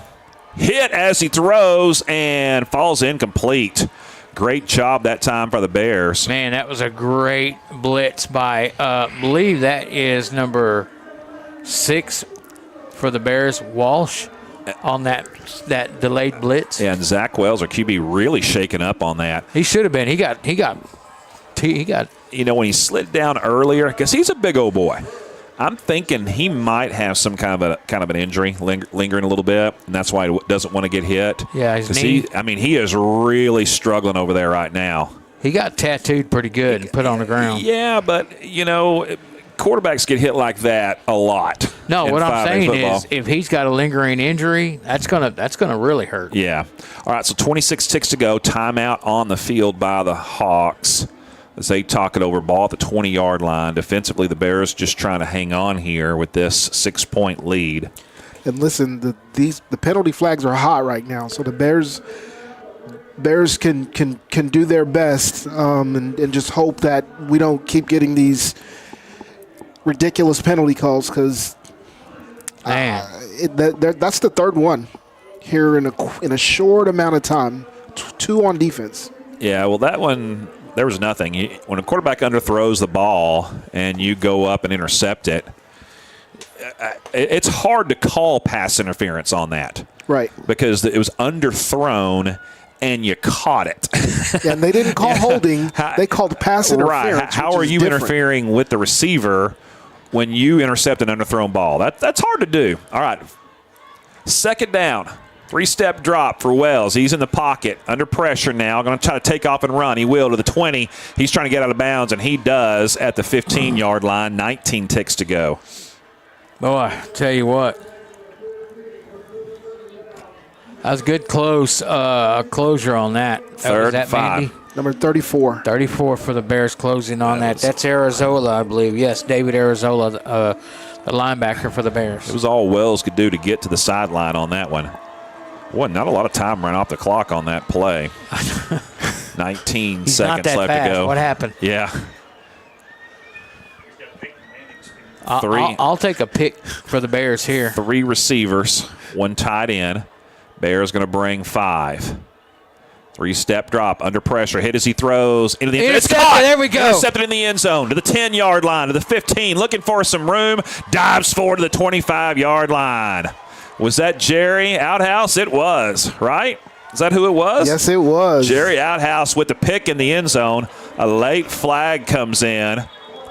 Looks like that's going to be against the Hawks as they're chasing somebody to the other sideline. Yeah, number 26 for the Bears laid the quarterback on the canvas, and the other team didn't like their quarterback getting slammed to the ground. Let's watch the replay up here on the big screen and see if we can see that.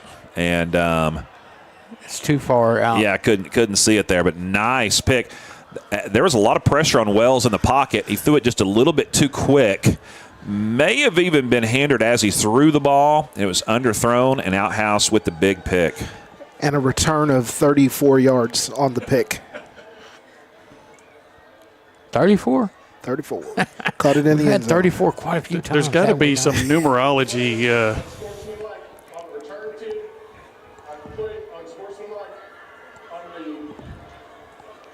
Just make up something. There you go.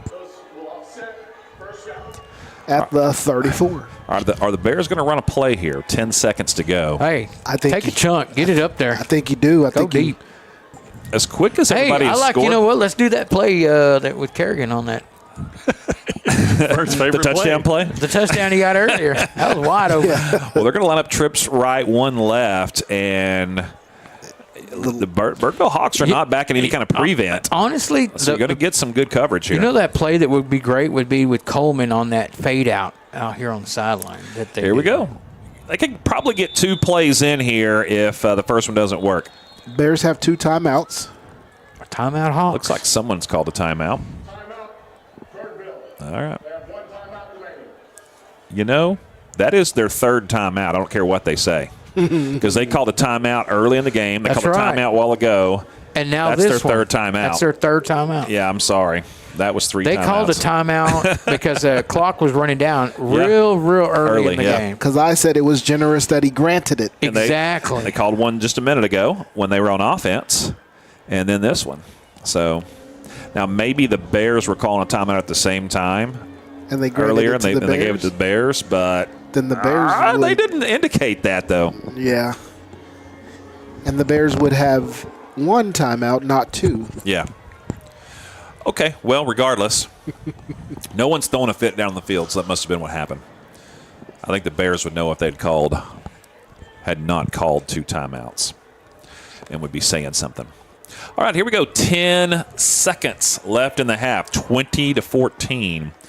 The last minute of this game has taken almost 20 minutes, real time. And now they're in prevent. Yeah, now they really back up. And I think that's why they called the timeout. Handoff goes to Houston. He's got some room. Flag comes in, though. It's probably going to be holding. 5 ticks left on the clock. Then a flag comes in late. Wonder if we'll have some offsetting. Yeah, could be. Regardless, 5 seconds around the clock, so this should be the last play of the half. He did pick up the they might first have been down. able to get a face mask out of it. Got 12 yards on the play. Yeah, if that's against the defenses, that would be really nice. Moves the Bears up quite a bit here for this final play. Nope.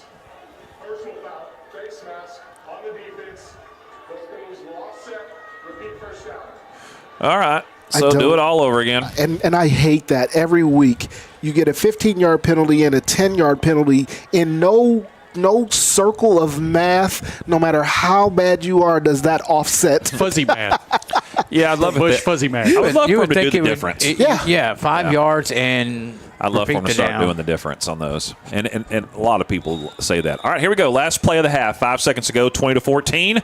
Handoff Houston. He's got some room up the middle, but he'll be hit and brought down near the 40, and that's going to do it. All right, a lot of pushing and shoving going down the field, but no flags. Referee getting very aggressive with a couple of the players, though. All right. Yeah. Hey, 20-14 is your score. We'll be back early from the second half with our special guest tonight, Coach Jason Porostowski, Coach P as he's affectionately known. Coach P. As we're going to have our annual visit with him and some of the varsity basketball players as they get ready for their upcoming season. We'll be back in just a little bit with the second half. Until then, listen to some of our sponsors. Thanks for joining us here on the BBN. We are the NFHS, That stands for the National Federation of State High School Associations. But really, what we stand for, together with the UIL, are the 825,000 high school sports and performing arts students in Texas. And so we stand. We stand for the runners, debate team members, and basketball players. We stand for their coaches, officials, and adjudicators. We stand for the drummers, football players, and actors. We stand for the golfers, singers, and swimmers. We stand as the national leader and advocate for these essential activities and all who participate in them and make them possible, because it is our purpose to ensure that high school students get to play, perform, and compete together. To learn more about who we are and what we stand for, visit nfhs.org. If you're like me, you love a good snack or a hearty sandwich while watching football or your favorite sports on the weekend, well, a great place to head over to then is Charlie's Philly Steaks. They'll take care of you and they'll fill you up and you'll be excited to go back over and over again. They're located at 9521 White Settlement Road.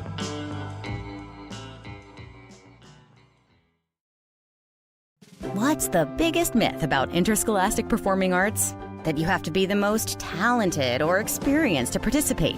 The truth is, anyone can be a part of their school's performing arts. There are countless opportunities for students to participate, from theater, choir, and band to speech and debate. The bottom line, if you want to perform, there's a place for you. This message presented by the NFHS and the UIL.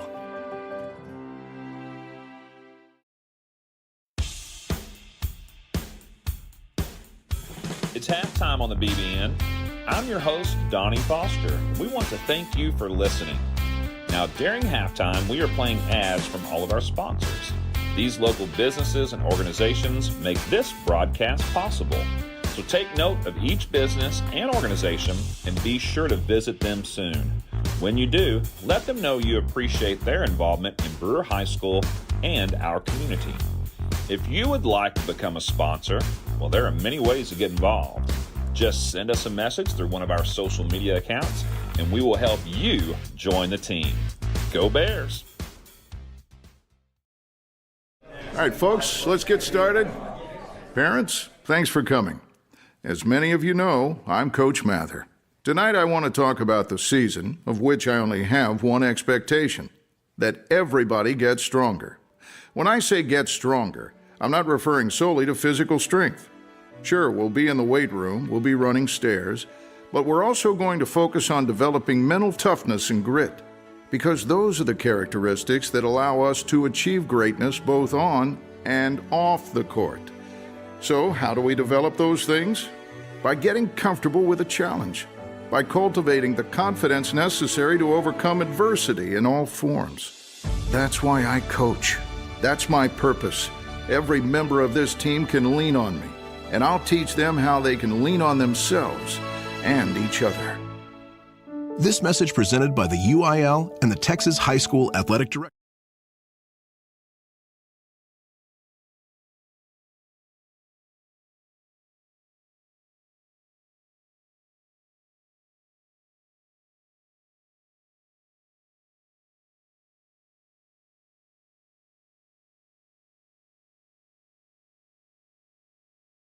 $5,000 high school sports and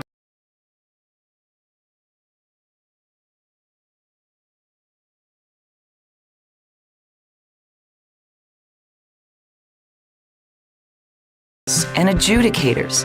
We stand for the drummers, football players, and actors. We stand for the golfers, singers, and swimmers. We stand as the national leader and advocate for these essential activities and all who participate in them and make them possible, because it is our purpose to ensure that high school students get to play, perform, and compete together. To learn more about who we are and what we stand for, visit nfhs.org.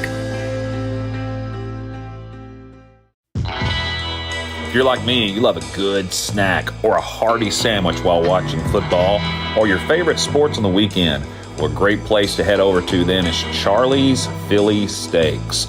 They'll take care of you, and they'll fill you up, and you'll be excited to go back over and over again. They're located at 9521 White Settlement Road.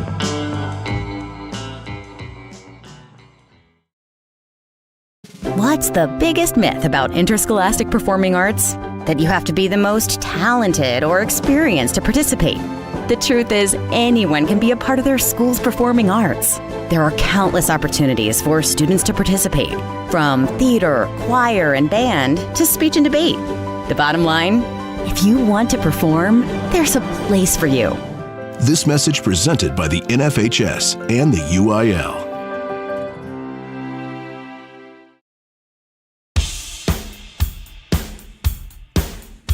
It's halftime on the BBN.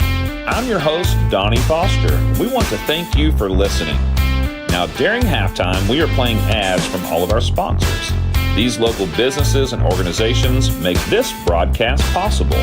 So take note of each business and organization and be sure to visit them soon.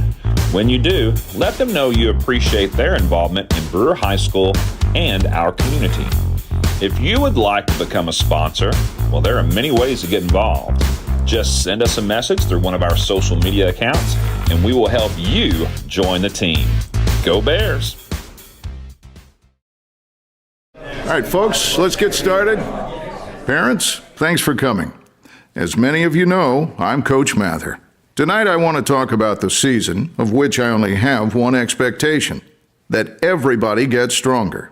When I say get stronger, I'm not referring solely to physical strength. Sure, we'll be in the weight room, we'll be running stairs, but we're also going to focus on developing mental toughness and grit, because those are the characteristics that allow us to achieve greatness both on and off the court. So, how do we develop those things? By getting comfortable with a challenge, by cultivating the confidence necessary to overcome adversity in all forms. That's why I coach. That's my purpose. Every member of this team can lean on me, and I'll teach them how they can lean on themselves and each other. This message presented by the UIL and the Texas High School Athletic Directors Association. One of the best innovations in my lifetime is the emergence of rehab facilities that help us recover after surgeries and medical procedures. Baylor Rehab Facilities are right here in our area and can be found through a simple Google search. The fine staff at Baylor is always ready to help you recover and get back to enjoying life at the fullest. Thank you, Baylor, for being an awesome part of our community.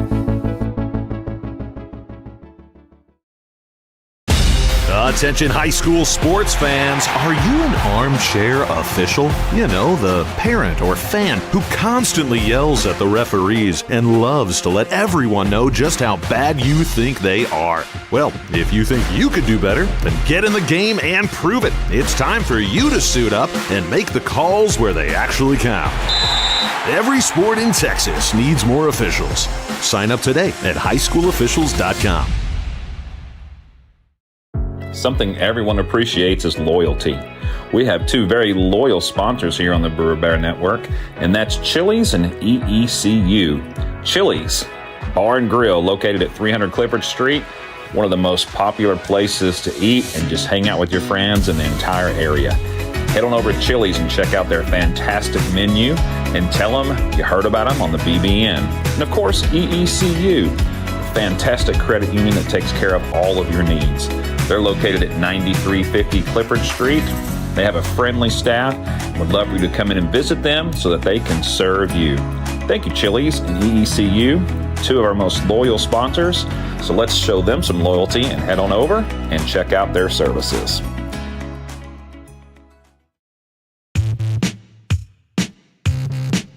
In most places, football season means it's fall and the weather is cooler. Yeah, not in Texas. Remember all those hot days on the playing field, Fern? I sure do, Donnie. All we had was a community water jug, if we were lucky. Yeah, same here. But now there's Frio Hydration. It specializes in keeping athletes cool and well hydrated in any situation. You can learn more about their services at friohydration.com. The products you want and the quality you deserve. Thanks Frio Hydration.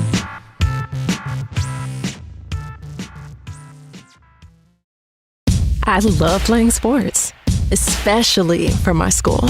And that's because school sports are special. It's where it's safe to fail. It's where we're taught resilience, where our fear becomes confidence. It's where we learn to get back up after every fall. School sports are where 7.8 million students go from I can't to I can. This message presented by the UIL and the Texas High School Athletic Directors Association.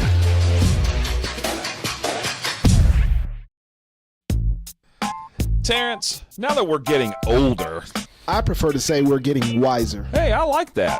Anyway, now that we are wiser, what's a good option for delicious but healthy eating?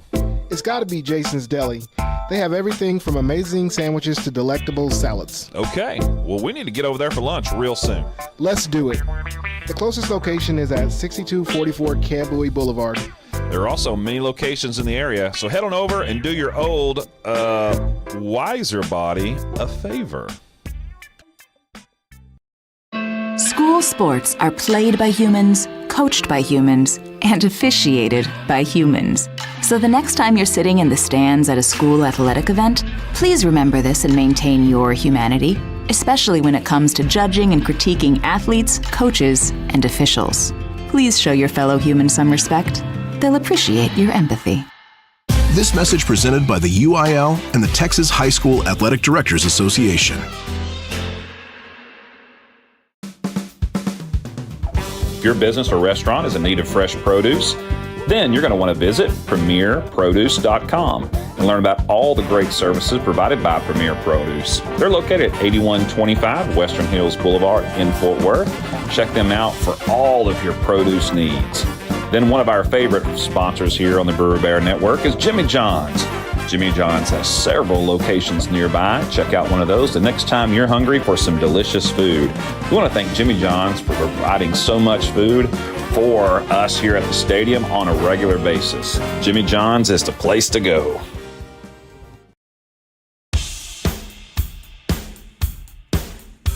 It's halftime on the BBN.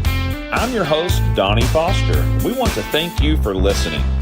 Now, during halftime, we are playing ads from all of our sponsors. These local businesses and organizations make this broadcast possible. So take note of each business and organization and be sure to visit them soon. When you do, let them know you appreciate their involvement in Brewer High School and our community. If you would like to become a sponsor, well, there are many ways to get involved. Just send us a message through one of our social media accounts, and we will help you join the team. Go Bears! Man, I loved playing high school sports growing up. And it's fun being a fan now, don't get me wrong, but sitting in the stands feels like I'm missing out on all the action, you know? I wanted to get back in the game, so I signed up to be a high school official. It takes me back to my playing days. I'm supporting students, and I get paid to make the big calls. Do you want to see the game up close? Sign up to become an official in Texas at highschoolofficials.com. Why are interscholastic sports called the last classroom of the day? Because they teach students important life lessons like teamwork, accountability, and perseverance. School sports are so much more than a game. They're about developing the whole person. That's why they're an essential part of every student's education. Encourage your student to participate in the last classroom of the day. Interscholastic sports in Texas. This message presented by the UIL and the Texas High School Athletic Directors Association. Donnie, the other day I cut myself and thought I was going to need stitches. Did you go to the ER? Nah, I just put some duct tape on it and called it a day. Besides, the nearest ER is too far away. Hey, not anymore, Fern. Medical City of White Settlement is located at 9650 White Settlement Road, right on the corner. Seriously? Serious as a heart of. Wait, maybe we shouldn't use the phrase during an ad for a medical facility. Good call, Fern. But when you need emergency care, call Medical City of White Settlement at 682-610-6100.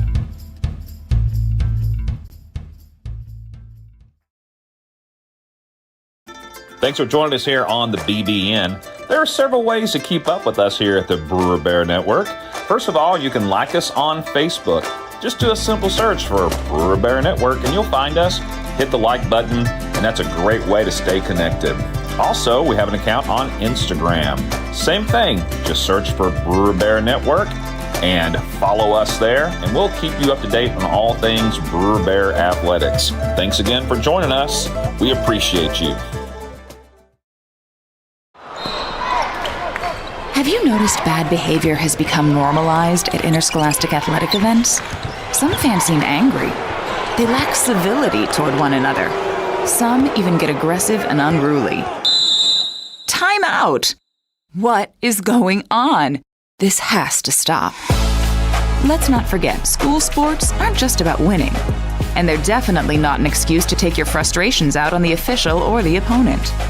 They're about teaching lessons like perseverance, respect, and empathy, so students can learn and grow as people, not just as players. We all have a role to play in setting a good example for our students and teaching them these important values. So fans, it's time to step up your game and behave positively at interscholastic athletic events in Texas. This message presented by the UIL and the Texas High School Athletic Directors Association.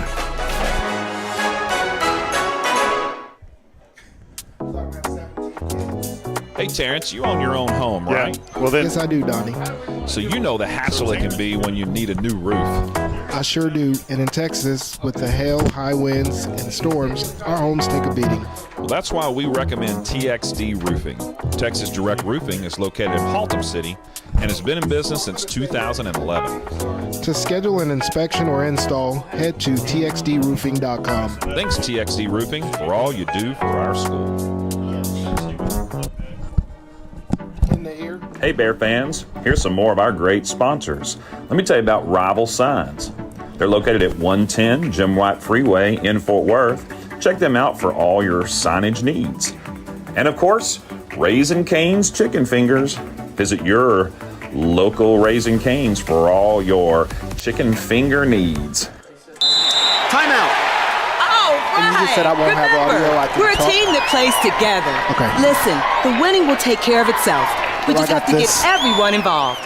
In interscholastic sports, I got an ear we off. celebrate what makes every one of us unique. And in the pursuit of a common goal, everyone in the huddle, in the bleachers, and in the community comes I don't want you together. standing on the counter. This message presented by the UIL and the Texas High School Athletic Directors Association. In school sports, it's easy to see the wins, the moments that make headlines. But there's so much work that goes unseen for any of it to happen. My name is Phil Risen, and I'm the Executive Director of the National Interscholastic Athletic Administrators Association. Throughout the country, athletic administrators dedicate countless hours to making life-changing opportunities possible for student athletes through sports. Their sacrifice is fueled by the belief that every student can grow and deserves their time to shine. On behalf of the NIAAA, we want to thank every athletic administrator for your tireless dedication to providing 7.8 million students across the country a path to a better future.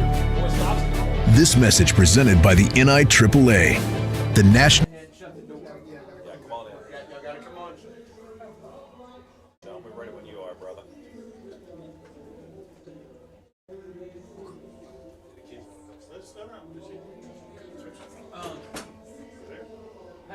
You there? You're there? Yeah. You're there? Are you there? Fern's right there. How about now, Coach? You hear it? Gotcha. All right. Let's bring that up. You should be good. Look, we got you guys on the webcam. Welcome back from halftime here on the BBN. Right. So if you're watching on YouTube, and obviously if you are, because that's what we're always on is YouTube, then you can see that right now we're going to have our annual chat with Coach P, Coach Jason Porostowski, the head varsity men's, I like saying men's basketball team. These are men, right? They're not boys, right? Yeah, They're these are men. We've got Coach Lawhorn as well. So welcome to the show, guys. Well, thank you for having us and adjusting and getting us a little bit a week early. Normally it's the last game, at home game, but I've got something planned for them on that November the 1st. I think that they're going to be pretty excited. We would have canceled that to do this because this is a great tradition that we the boys love to do, and we love to kick off the season, but I appreciate you guys getting us up here. You would have canceled going to the tournament to talk to us? We couldn't do that. couldn't do that. You just told them the surprise. Uh-oh. I didn't know it was a surprise. You know what we did? we just kicked out the other person. Pow! Right. Coach is coming on. We And the appreciate boys. it. Well, hey, thanks for joining us. Yeah, like you said, we usually do this last home game of the season, so a couple weeks early, but that's okay. We always love having you guys on. So just tell us a little bit about what we can expect this coming year with the basketball team and some things that you are looking forward to. Well, we got a good bunch. They've been working really hard all spring, all summer, and even into the fall. I think we've improved tremendously from this team started and to where we're at now, and still got a ways to go. But they're pretty determined. So it's a team that I think everybody is going to enjoy watching play because they will play hard. Good. Very good. You lost a lot of starters from last year, and so, but we've seen that before from your teams, and it just seems like you always do a good job of getting everybody ready and getting them, just where they need to be and competing for district. So, is that the goal again this year to win district? Absolutely. We did lose all 5 starters and the 2 bench players that played majority of the time. However, these guys, they believe in themselves, and I think that's a big part of it. And yes, we're not settling for anything but that. That's our goal, and make a deep run in the playoffs. Yeah. What you think, Fern? You know what? I say this every year because Coach has done this every year. It doesn't matter what team is out there. What I see from them boys every year, they're taking charges. They're hustling on defense. If one of their players is on the ground, all 4 of them are over there picking up that one player. I think that's amazing that every year they're able to buy into that, understand that those crucial things lead to better and bigger things. Yeah, it's great that you bring that up because that's what they've been doing the last couple of weeks because they haven't been doing it in the spring and the summer. So that will be fixed. Coach Lawhorn, what do you think about new facilities this year, right? Well, how does that feel for this team and just having the bigger crowds, home field advantage, home court advantage, all that good stuff? Oh, yeah, it's going to be awesome. It's going to be awesome. New gyms being redone right now, almost there, so we get a full court space back. But it's special for these guys. We play really hard. They play really hard. We coach them really hard. And so to be able to give them nice things in return, for their hard work is really nice. It's a blessing to be able to do that for those guys. Coach Lawhorn has a voice that needs to be on the radio. He needs to be on the air. That's what I'm we saying. like to say that we have faces made for radio. Yeah. All right, true. but you're a good-looking dude, and you got the great voice, too. So, I anyway, appreciate it. Yeah. Is there an adjustment going into kind of new facilities for, like, home court advantage, or what do you think about that? Yeah, I'd say it's going to be an adjustment. The new gym is definitely bigger than the last gym. So, one of our advantages that we've had in the past is that crowd. It feels like it's right on the other team's back. Yeah. And now with the bigger gym, it's going to be a little more spaced out. And then, another challenge that we're going to face as coaches is going to be communication. With the bigger gym, it's going to feel deeper. The boys are not going to hear us quite as well, things like that. So that's going to be an adjustment for us communication-wise. But, we work really hard, and we have some things planned together that we can work with them to help communication and when it's loud, when they're far away on the other end of the floor, and everything like that. So very good. All right. Well, Coach P, final words from you guys before we talk to some of these players here before we get back on the air with the football game. Just what do you want to say? Well, we open up the year this Wednesday for starting practice. We got a couple scrimmages here at Brewer, and then we have our first real home game on November 22nd, 6 o'clock against Keller Central. We'd love for the community to come out and support this bunch, especially the first game, show off the new gym. Former players, community members, parents, anybody that would love to come out and watch a fun-filled, exciting game. Exciting team. People are going to love this team. They don't pass the eye test, but they pass the test. And I think that once we get everything situated and in and down, I think they're going to have a chance to surprise a lot of people. All right. Very exciting. Very exciting. Go ahead, Terrence. Coach, 2 questions. One, you rebuilding or reloading this year? I don't like the word re. There's nothing about me. Rebuilding or reloading is what Terrence asked. Yeah. We're reloading. All right, that's what I wanted to hear. And then the other thing is and maybe you guys, where can we find information? Where can we, on the social media and things like that, where can we find information about the Bears? Yeah, all over social media, Twitter, Instagram, Facebook. Do a pretty good job of, that's that. All right, so if you're out there on Instagram, Twitter, or Facebook, Miss Coach P does a great job of that. Look us up, and I'm sure I'm following you guys on Twitter for sure. So that's one place. If you follow the Brewer Bear Network, we'll get that information posted out there for you guys. We do, and the schedule's up on our WSISD website. Like I said, my wife does our Twitter, our Instagram, Facebook. We try to promote these kids and highlight their accomplishments. Thanks. Absolutely. Yeah, Awesome. we'll throw things on our absolutely our Absolutely. Facebook page Absolutely. and all that for the BBN. Yeah. We like to throw in the basketball when it's basketball season. Very so. good. Absolutely. Well, coaches, thank y'all so much, man. Thank we you, guys. appreciate y'all for joining us. We're going to Absolutely, jump on guys. with some of the players here, Thank you, so they're going guys. to pass off their headsets. Who's next? Coach MJ? P, Coach Lawhorn, Cornelius Lawhorn. Freddie, I like Coach Lawhorn's voice, man. Look, he had a little Barry White in there. It sounded like. That's just- Maybe that's some a Marvin great- Gaye. it's a I great don't know. I baritone. liked it. All right, young men, and if you would just introduce yourselves, tell us what grade you're in, what position you play, right here. Well, my name is Nash Pena. I'm number 4. I play shooting guard, wing, corner, and I'm a senior, so. Very good, Nash. We got to see a little Nash last year. Yes, I remember. we did. We wait to see him some. Go ahead. My name is Calvin Ray Mamu. I'm number 1. I play point guard, and I'm a senior. All right, point guard and shooting guard here. All right, so it all runs through you guys, right? Yes, sir. So expectations for you guys. What does that mean? You're kind of the quarterbacks of the team. You know, what kind of responsibility does that mean for y'all just going forward into the season? Pretty much learned from last year's leaders. I kind of taking that role that they had last year and applying it to this year. You know, I have a lot of young guys on the team, sophomores, juniors. We only have 4 seniors, so we're just going to have to take that leadership role this year. All right, very good. Nash, you agree with that? Yes, sir. I mean, just teaching the youngins what to do, where to be. It's all a learning process. So. Very good. Yes, sir. Got any personal goals for the season this year? Obviously want to continue the district streak. Yeah. Make a run in the playoffs. I don't like to limit myself, so as a team, I want to see as far as we can go. I don't care how we look, how tall we are. I just want to see how far we go. So yeah. I just want to win. I just want to continue the legacy. I'm ready for big things.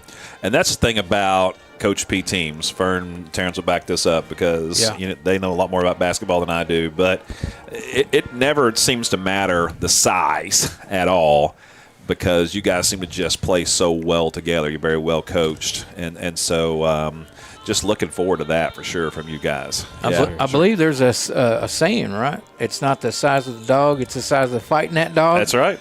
Absolutely. We've seen some pretty fighting dogs come out of that basketball gym. All right, Nash and Calvin, thank y'all so Thank much. you We guys. look forward to Yes, talking sir. to you guys Thank and you. seeing you play the rest of the season. They're going to pass those headsets off to a couple more players here as we've got a few more to get in. 3 more guys here. So start right here. Same thing. Just tell us your name, what grade you're in, and what position you play right here.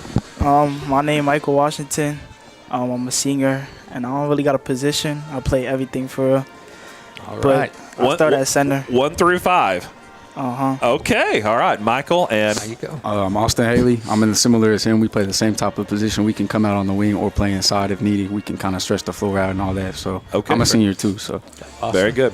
So you're going to be taking some charges then, right? Hopefully, We that's were the plan. just talking about that. So Coach P was like, we weren't doing that in the spring. So have we gotten better? Are we getting better at that? We practicing every day on it.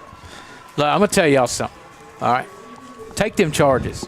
And if your player's on the floor on the court, better see all 4 of you down there. I had a son go through that program.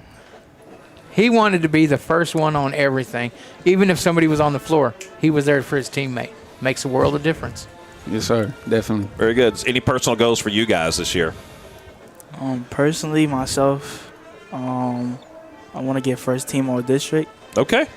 Yeah, that's about it. That's a good goal. That's a great goal. Yeah. So this summer I actually fractured my back, so I haven't been able to play in a while. So my personal goal is to get back healthy and also get first team district and continue the district streak for our team. How many charges are you thinking this year? How many charges? Give me a number. What's a good number? Over or under? 20? Over under 20. Can you get to 20? Under 20 for me. Under 20 Under for you? 20 for me, but Okay. it'll be close. All right. Right very around good. 20, right around 20. I like that. Very good. All right. Well, thank you guys. We appreciate you. Let's go ahead Yes, and sir. pass that off. Appreciate We've got, it, I guys. think, one more young man here. Appreciate y'all. Looking forward to the season. And last but not least here, tell us your name, grade, and what position you play. I'm Jane Jones. I'm number 25. I'm a guard, and I'm a senior. Very good. Jay? Yeah. you All can call right. me that. Very good. So kind of same question. What are your goals for this year? Just to win district. I don't really have any personal goals, but all I want to do is win. All right, very good. Guard, right? Yeah. Okay. So these, when we're talking to your point guard a while ago, how important is it for him to be the leader of the team, communication-wise, getting things going? It's very important because before we weren't as good as a team because we were losing and we didn't have any communication. And he stepped up and started talking. We yelled at everyone one game, but ever since he took command of the team, we've been winning. So it's pretty important. That's very good. There you go. All right, Fernie. Hey, for all of them, I'm excited. You know, we call a lot of football, but we love basketball. And we do everything we do to get in that gym and watch. If we ain't calling the game, we're in there at the gym watching y'all play. So I'm excited. I'm excited about this year. What about you, Terrence? Absolutely. No, and there's more room in the new gym now, so maybe there's an opportunity for us to call some more games. But, Coach, that's something you talk to Coach Mr. Bitters, see if if he'll approve those, and we'll call as many as they'll allow us. I actually think we got the green light to call as many games as we want with the basketball team. So very good. We're good to go. All right, Jay, tell us what's the main thing you've learned from Coach P going into this season that if you guys will accentuate this one thing, you're going to have success? Play hard. Okay. That's always what he tells me every time I'm just in the locker room. Play hard. Go as hard as you can no matter what, and something good will happen. Here's a fun question. Is he a better coach when he's wearing the suit or when he's dressing casual on the sidelines? Dressing casual. When he's dressing casual, he's a better coach? I think you kind of save the suits for the playoffs, right? Typically, is that kind of the thing? All right, but you're always looking sharp for sure. Just a little fun question there. Well, hey, thank you guys so much, man. Looking forward to a great season. Yes. And maybe some interviews in the future for sure. So, all right, good job. All right. Varsity basketball team with Coach P. We didn't even talk to MJ. Yeah, we didn't talk to MJ. We didn't get her. Tammy didn't get us. We didn't talk to what's going on here. All right, thanks, guys. We appreciate y'all very, very much. Next year, MJ. Hey, take care, guys. Appreciate y'all. All right, Coach P, Coach Lawhorn, and the young men's basketball team, varsity basketball team here from Brewer High School.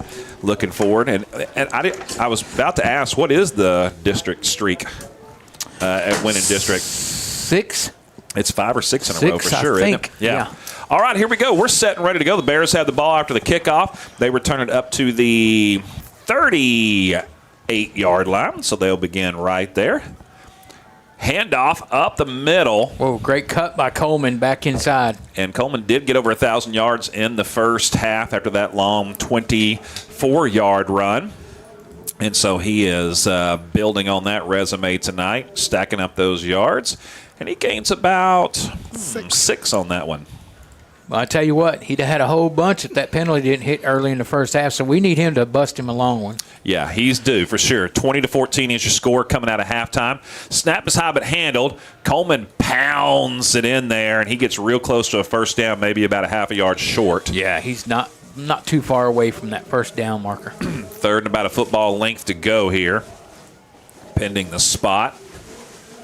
So a crucial third down here early in the third quarter. And, yeah, he's a little less than a yard short of that one. So see what they do here on third down. I'm going handoff right here, Fernie. Yeah, I mean, it's gotten you almost 10 now. Let's just pound that rock. All right, here we go. Third down, big play.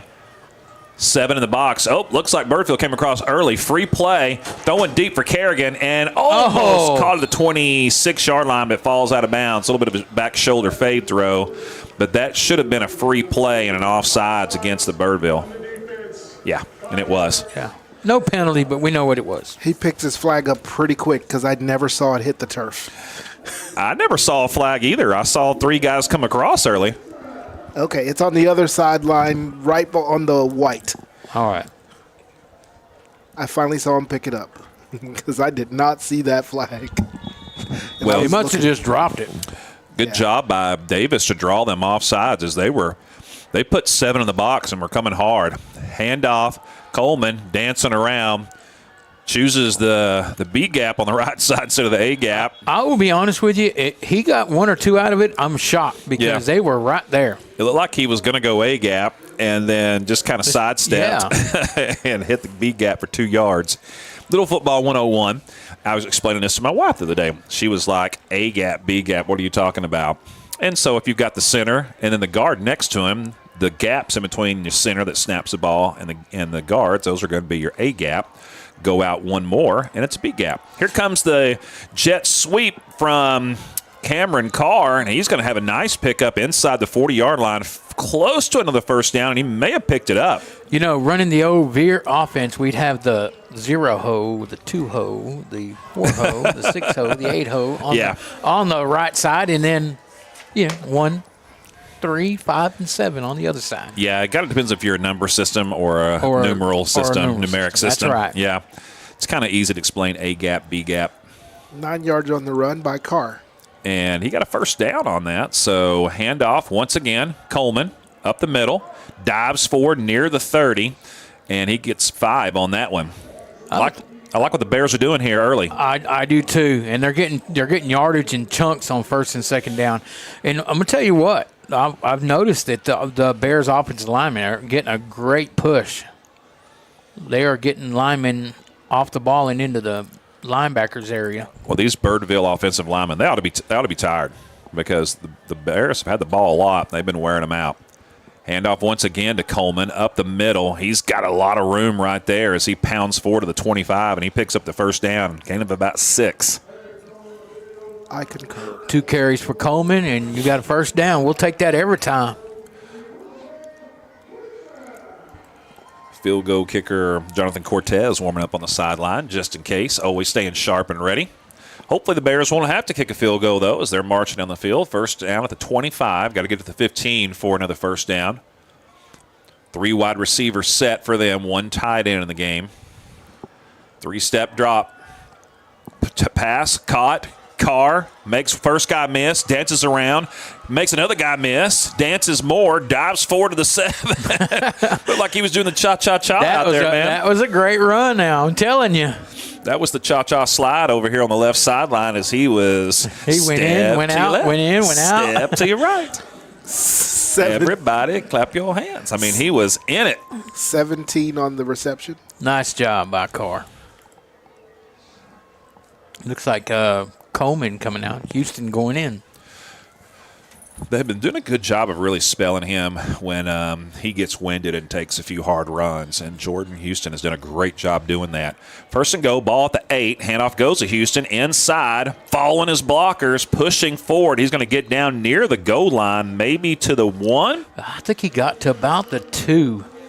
Looks like they're spotting it at the 3.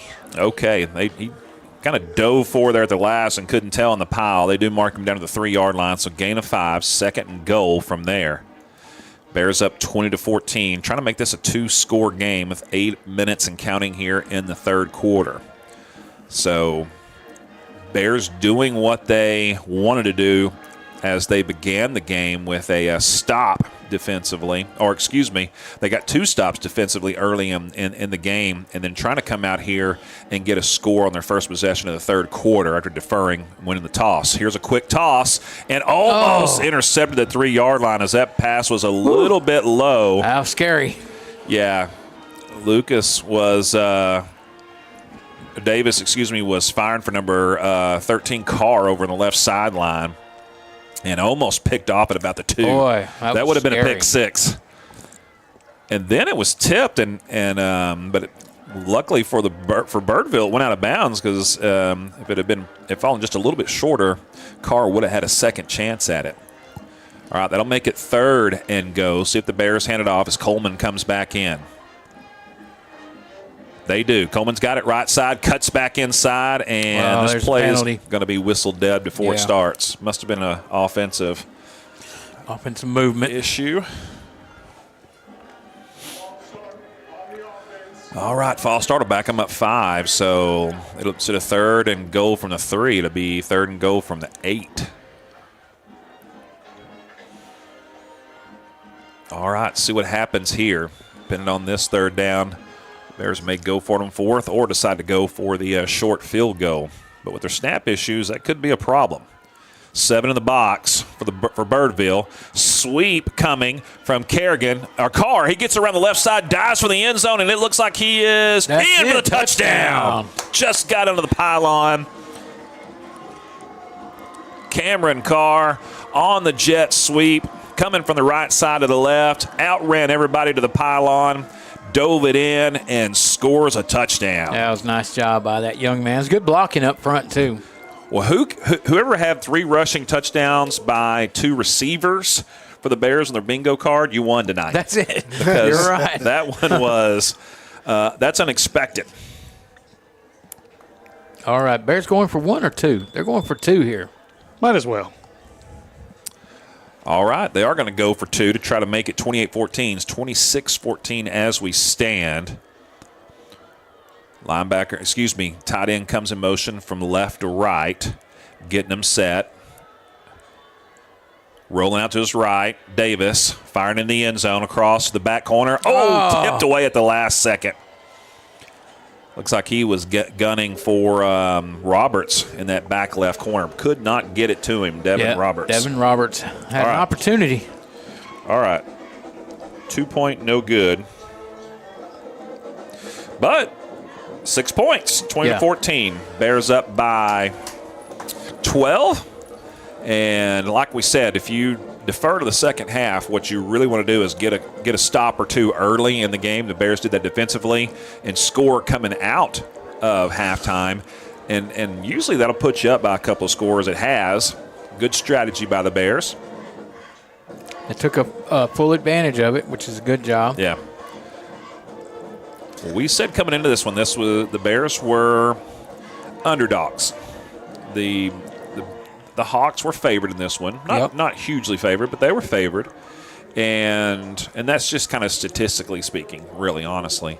But we also said this is a very winnable game for the Bears, and the things they need to do is finish drives, play smart. Limit their penalties. Yeah, limit their penalties, and that's, it's kind of part of playing smart. But, they have finished drives. They have had some costly penalties. However, a couple of those may be questionable. I'll tell you the big thing today, Don, I think you'll agree with me.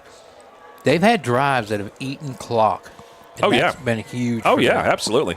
And I think that's important for this team. When you're young, keep these guys off the field defensively as much as you can, and that makes a big difference. Give us some stats real quick as we're waiting the kickoff here for the Bears. All right, the Bears have rushed for 178 yards, 61 by Coleman, 57 by Houston. They've passed for 148 yards, and Kerrigan is responsible for 108 of those, and Carr for 26. And as you mentioned, they've scored 26 points with 326 yards of total offense. And the defense has had some standouts. Mandy's name was called a lot, but the biggest thing I think that really helped the Bears was that interception in return for 34 yards from the end zone by Outhouse. Yes. On that tackle for the Bears, it was number 2. That's Clyde Love Williams. Ball returned to the 20-yard line after the kickoff by the Hawks. So they'll start their first possession of the third quarter right there with trips left, 1 right. How many yards passing so far for Davis? Excuse me, I'm sorry, I missed that. 148 yards total. Yeah, that's impressive. Quick toss to the left side. Going to be a gain of about 5, maybe 6 on the play. Tackle made by number 27 for the Bears. That is going to be Christian Mays, the senior. That was Wells to Hicks on that one. You've got Span, Hicks, and Kent on the right side for the Hawks. Trips right, 1 split out wide to the left. No tight end in the game. They have not had a tight end in the game too much, and when they have, it's usually just one of these receivers that just kind of moves up close to the line of scrimmage.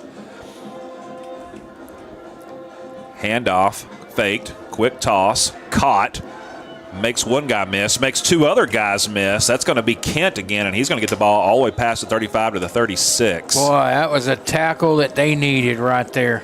Had him behind the line of scrimmage and just couldn't make that open field tackle. Finally tackled by number 11, Arizola, and number 6,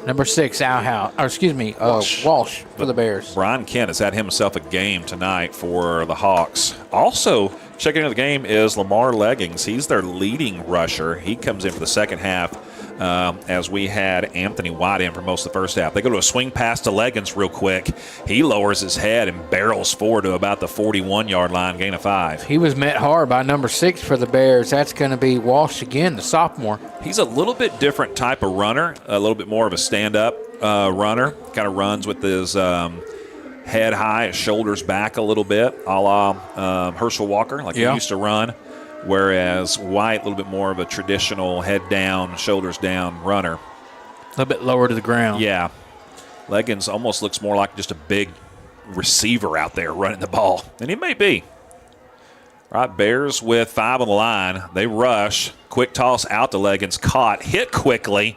And he's brought down just short of the first down. It'll depend on the spot, but I think he's about a half a yard short. Number 17 on the tackle for the Bears. That's going to be Kingston Hurst, the junior.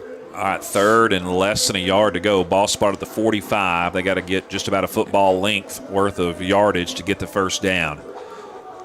It is a 3rd down for the Bears, though. Defensively here, trying to get a stop after scoring on their first possession of the third quarter. 26-14 is your score.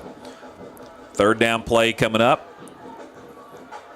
Bears with 6, 7, 8, 9 guys in the box. They hit him in the backfield. Going to drop him for a big loss. That's number 6 on the tackle for the Bears. Oh, and boy, they gave him a full yard of progress that he did not get. I mean, that is Walsh, amazing. The sophomore, number 6. You see where the judge in the middle, he knew where he was tackled, and he started to mark it down at the 42. And then he looked at the side guys, and they had him up a yard ahead.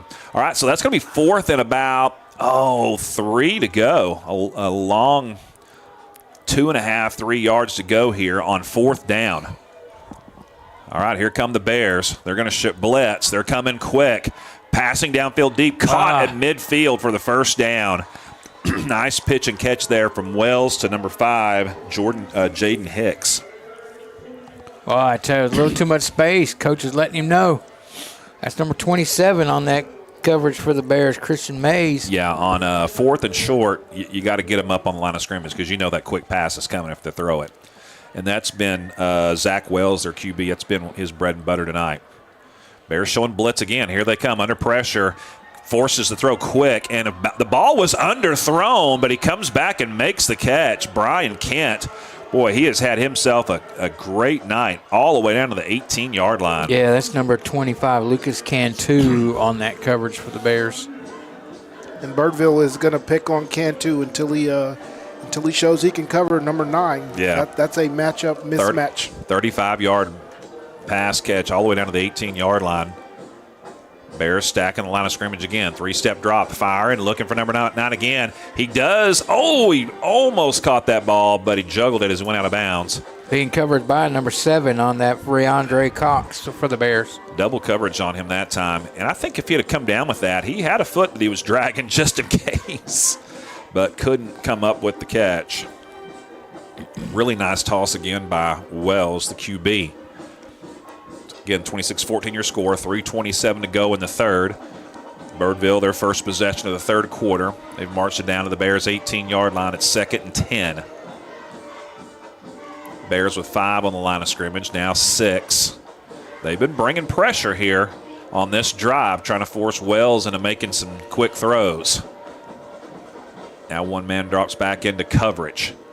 Fake the handoff, looking deep, rolling out, firing. Has a man wide open in the end zone, caught, touchdown. There's a penalty flag there, too. Let's see what we got. There was blown coverage on that one as Kent was wide open.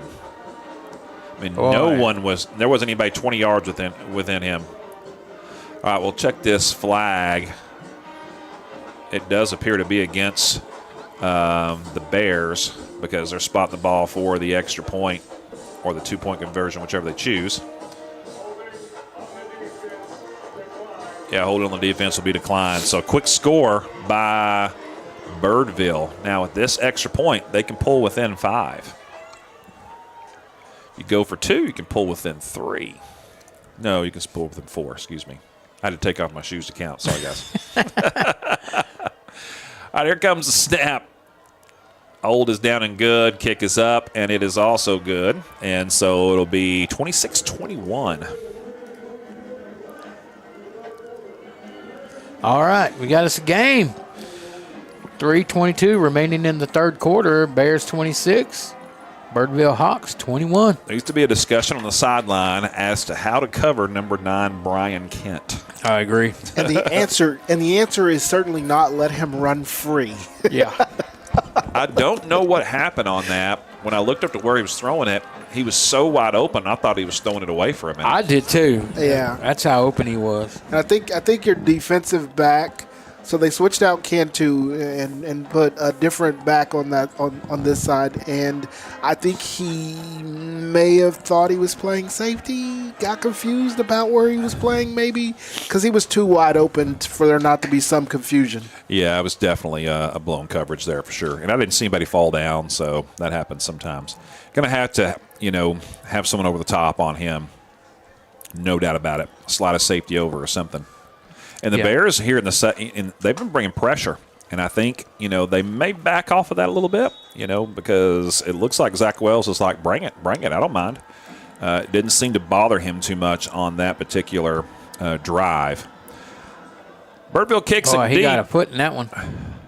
Fielded about the 6-yard line. I believe that's Carr, number 13. Carr reversing field over to the right side of the 15, cuts up the middle to the 20, to the 25. Oh.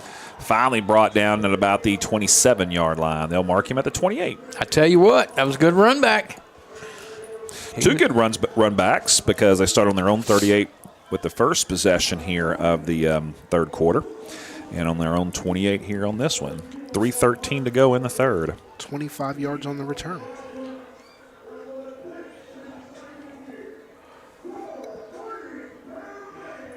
All right, here come the Bears. Bears are set and ready. Second possession of the second half. 26-21, 5-point lead. Bears are going to have to continue to score to win this one, I do believe. I'm with you on that. Handoff. Houston up the middle. And works his way over to the left side. Picks up about 5 on the play. Nice run. It's a good job by Houston, getting everything he could out of it.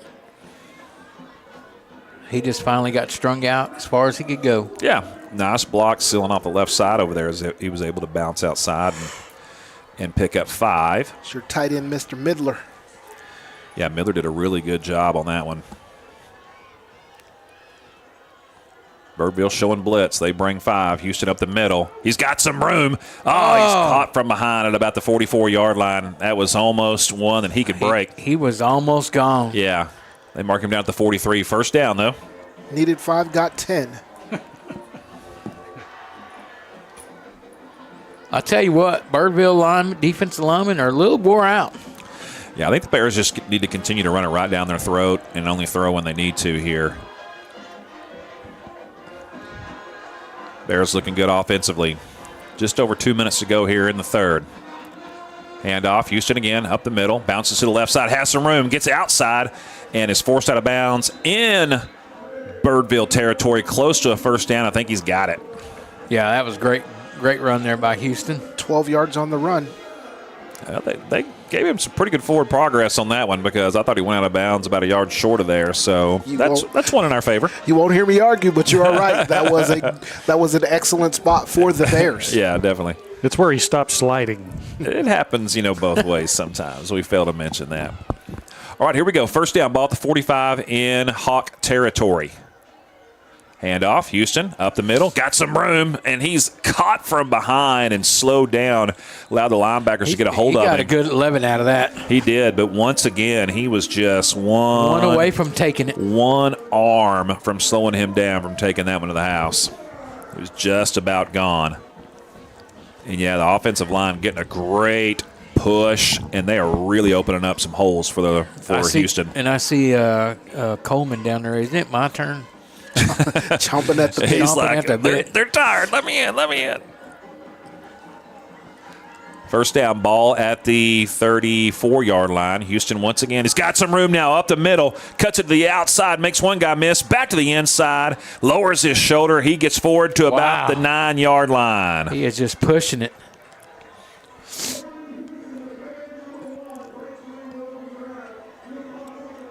Checking the yardage on that one. First and goal ball at the 8-yard line. Yeah, he got all the way down to the 8. How many to get, Terrence? I'm still working on it. Oh, okay. Injury timeout. You've got an injury timeout, so you get a little extra time to add that up. No pressure. Get your calculator out. Timeout called by the Bears, I do believe. 28 yards on the run. Okay, No, 28 it yards. That was an injury timeout, but Injury you're on right. number 12. And that puts Mr. Houston at 123 yards for the game. Well, he's had a really nice game, and he's had a nice season. I mean, he's just done a good job. He's really been the backup for Coleman, but he came in. It says only 113 yards rushing for the season. Yeah. So if that's the case, he's more than doubled that. But I think he has more than that. He's had more than that. 1:04 to go here in the third. Bears with the ball. First down. Houston once again. Got a big hole up the middle. Lowers his shoulder. Dives forward. I think he's going to be down right at the goal line. Wow. I thought he touchdown called on the far side. On the far side, they've called it a touchdown. There we go. That's a touchdown for the Bears. 3-yard dive for the touchdown. There we go. So first and goal from the 4, right? Yes, sir. From the 4, okay, 4 yards. I think so. I'm looking at the marker on the far side. I think they're setting up for an extra point here.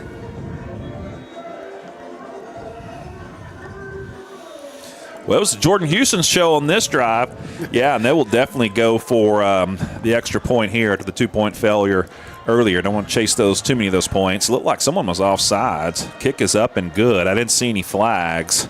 I think they went with our lineman because the guy drops it out of his pocket. There was a lot of movement up front. I don't know if it was offsides or false start.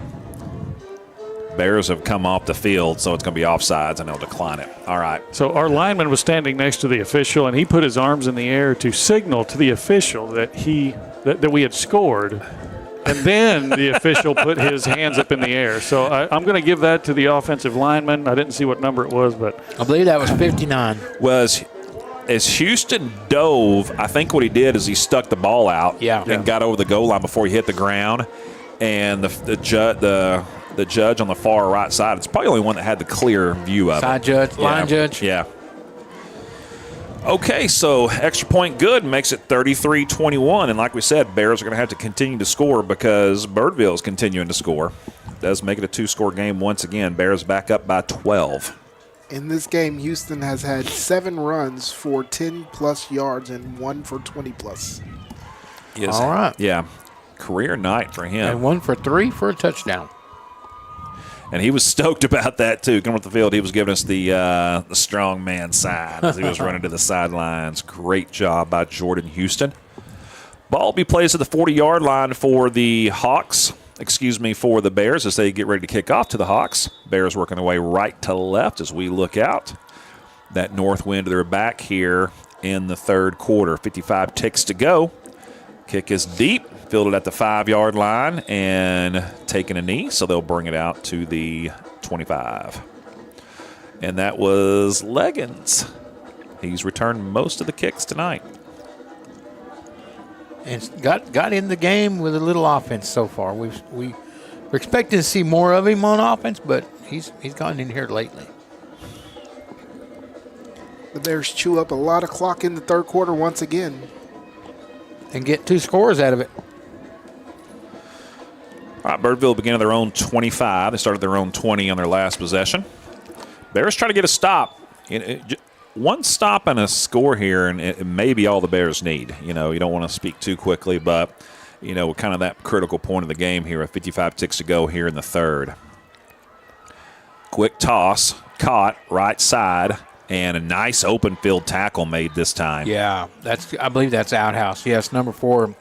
Jerry Outhouse for the Bears, a sophomore cornerback. Catch was made by Jaden Hicks. And Outhouse, man, he has really come on this year and just had a tremendous season. And I think Outhouse is also a basketball player, theme for the night. Yes. Yeah. Yes. Ball 27. Second and about 3 to go. 5-step drop for Wells. Looking downfield, firing, has a man. Open, caught, or dropped it. I actually think he went out of bounds. Okay. The official threw his hat at him as he was catching it. Okay. All right. There's something set. Oh, that's the when I saw the official's hat, I thought was the ball. I was like, what is that over there? He threw his hat at the receiver. Yeah, it means he stepped out of bounds. The only way I can tell is because he's got a shiny head right now. And if he's the first one back in to catch the ball, that seemed like that would be a penalty on the offense. But let's supposed find to be. out. We'll see. If you step out of bounds, you cannot be the first person to touch the ball offensively. Can you reestablish? Yeah, you can go out and come back in as long as you're not the first person to touch the ball. At least that's how it is in the NFL. I guess they said he wouldn't. Oh, they gave him the catch? There was nobody else out there. They gave him the catch. I guess they called it off. I talked about it. They said, no, this doesn't fit the script. Yeah, that's right. He only had one toe out. 18 ticks to go. Okay. That's confusing. All right, 3rd and 2. Here we go. Bears trying to get a stop right here. Handoff up the middle. Bears hit him in the backfield. That's nice. Leggins. They're going to bring him down. Blow the whistle. That is nice. Number 61, the sophomore on that tackle, I believe, for the Bears. Yes, it Forward is. progress is amazing. Yeah, they gave him all the way back to the line of scrimmage. Cedric He didn't get Harris. anywhere near the line of scrimmage. Well, I'm going to tell you what, Cedric Harris put a pop on him. That sophomore let him know he was there. Man, if I'm Birdville, I am not going for it on 4th and 2 right here. I'm sorry. You can't. To me, you can't take that chance. You've got to kick this ball because you need 2 scores. And if you give the Bears a short field right here. And they're killing you on offense. Yeah, even a field goal may put this game out of reach. And so I wouldn't do it. All right, that's the end of the 3rd quarter. We'll take a quick break. Be right back. Attention football fanatics. Don't miss out on the opportunity to be a part of Texas football history, where dreams are realized, legends are born, and where unforgettable moments unfold before your very eyes. Mark your calendars for the UIL State Football Championships, December 18th to 21st at AT&T Stadium in Arlington, Texas, where the best teams from 6-man to 6A leave it all on the field in the hopes of being named champion. For the latest updates and ticket information, head over to uiltexas.org/football. Again, that's uiltexas.org/football. 4th quarter, Bears up 33-21. They've got a 12-point lead. Birdville with the ball. 4th and 2. They're going for it. I'm with you, Donnie. I think they should have punted it. Well, if you can get the forward progress spot, well, you got first down. You got all your guys up tight too. That's what we told them they needed to do. Big play. Could be the game right here. Rolling out. Wells under pressure. He's going to be hit in the backfield. Dropped all the way back to the 20-yard line. Nice job, Bears. That's number 11. Galloway. He'll go ahead and give him a couple of extra yards of forward progress. So I don't know if you noticed that. Spotted him at the 22. Oh, my goodness. Sack on 4th and 2.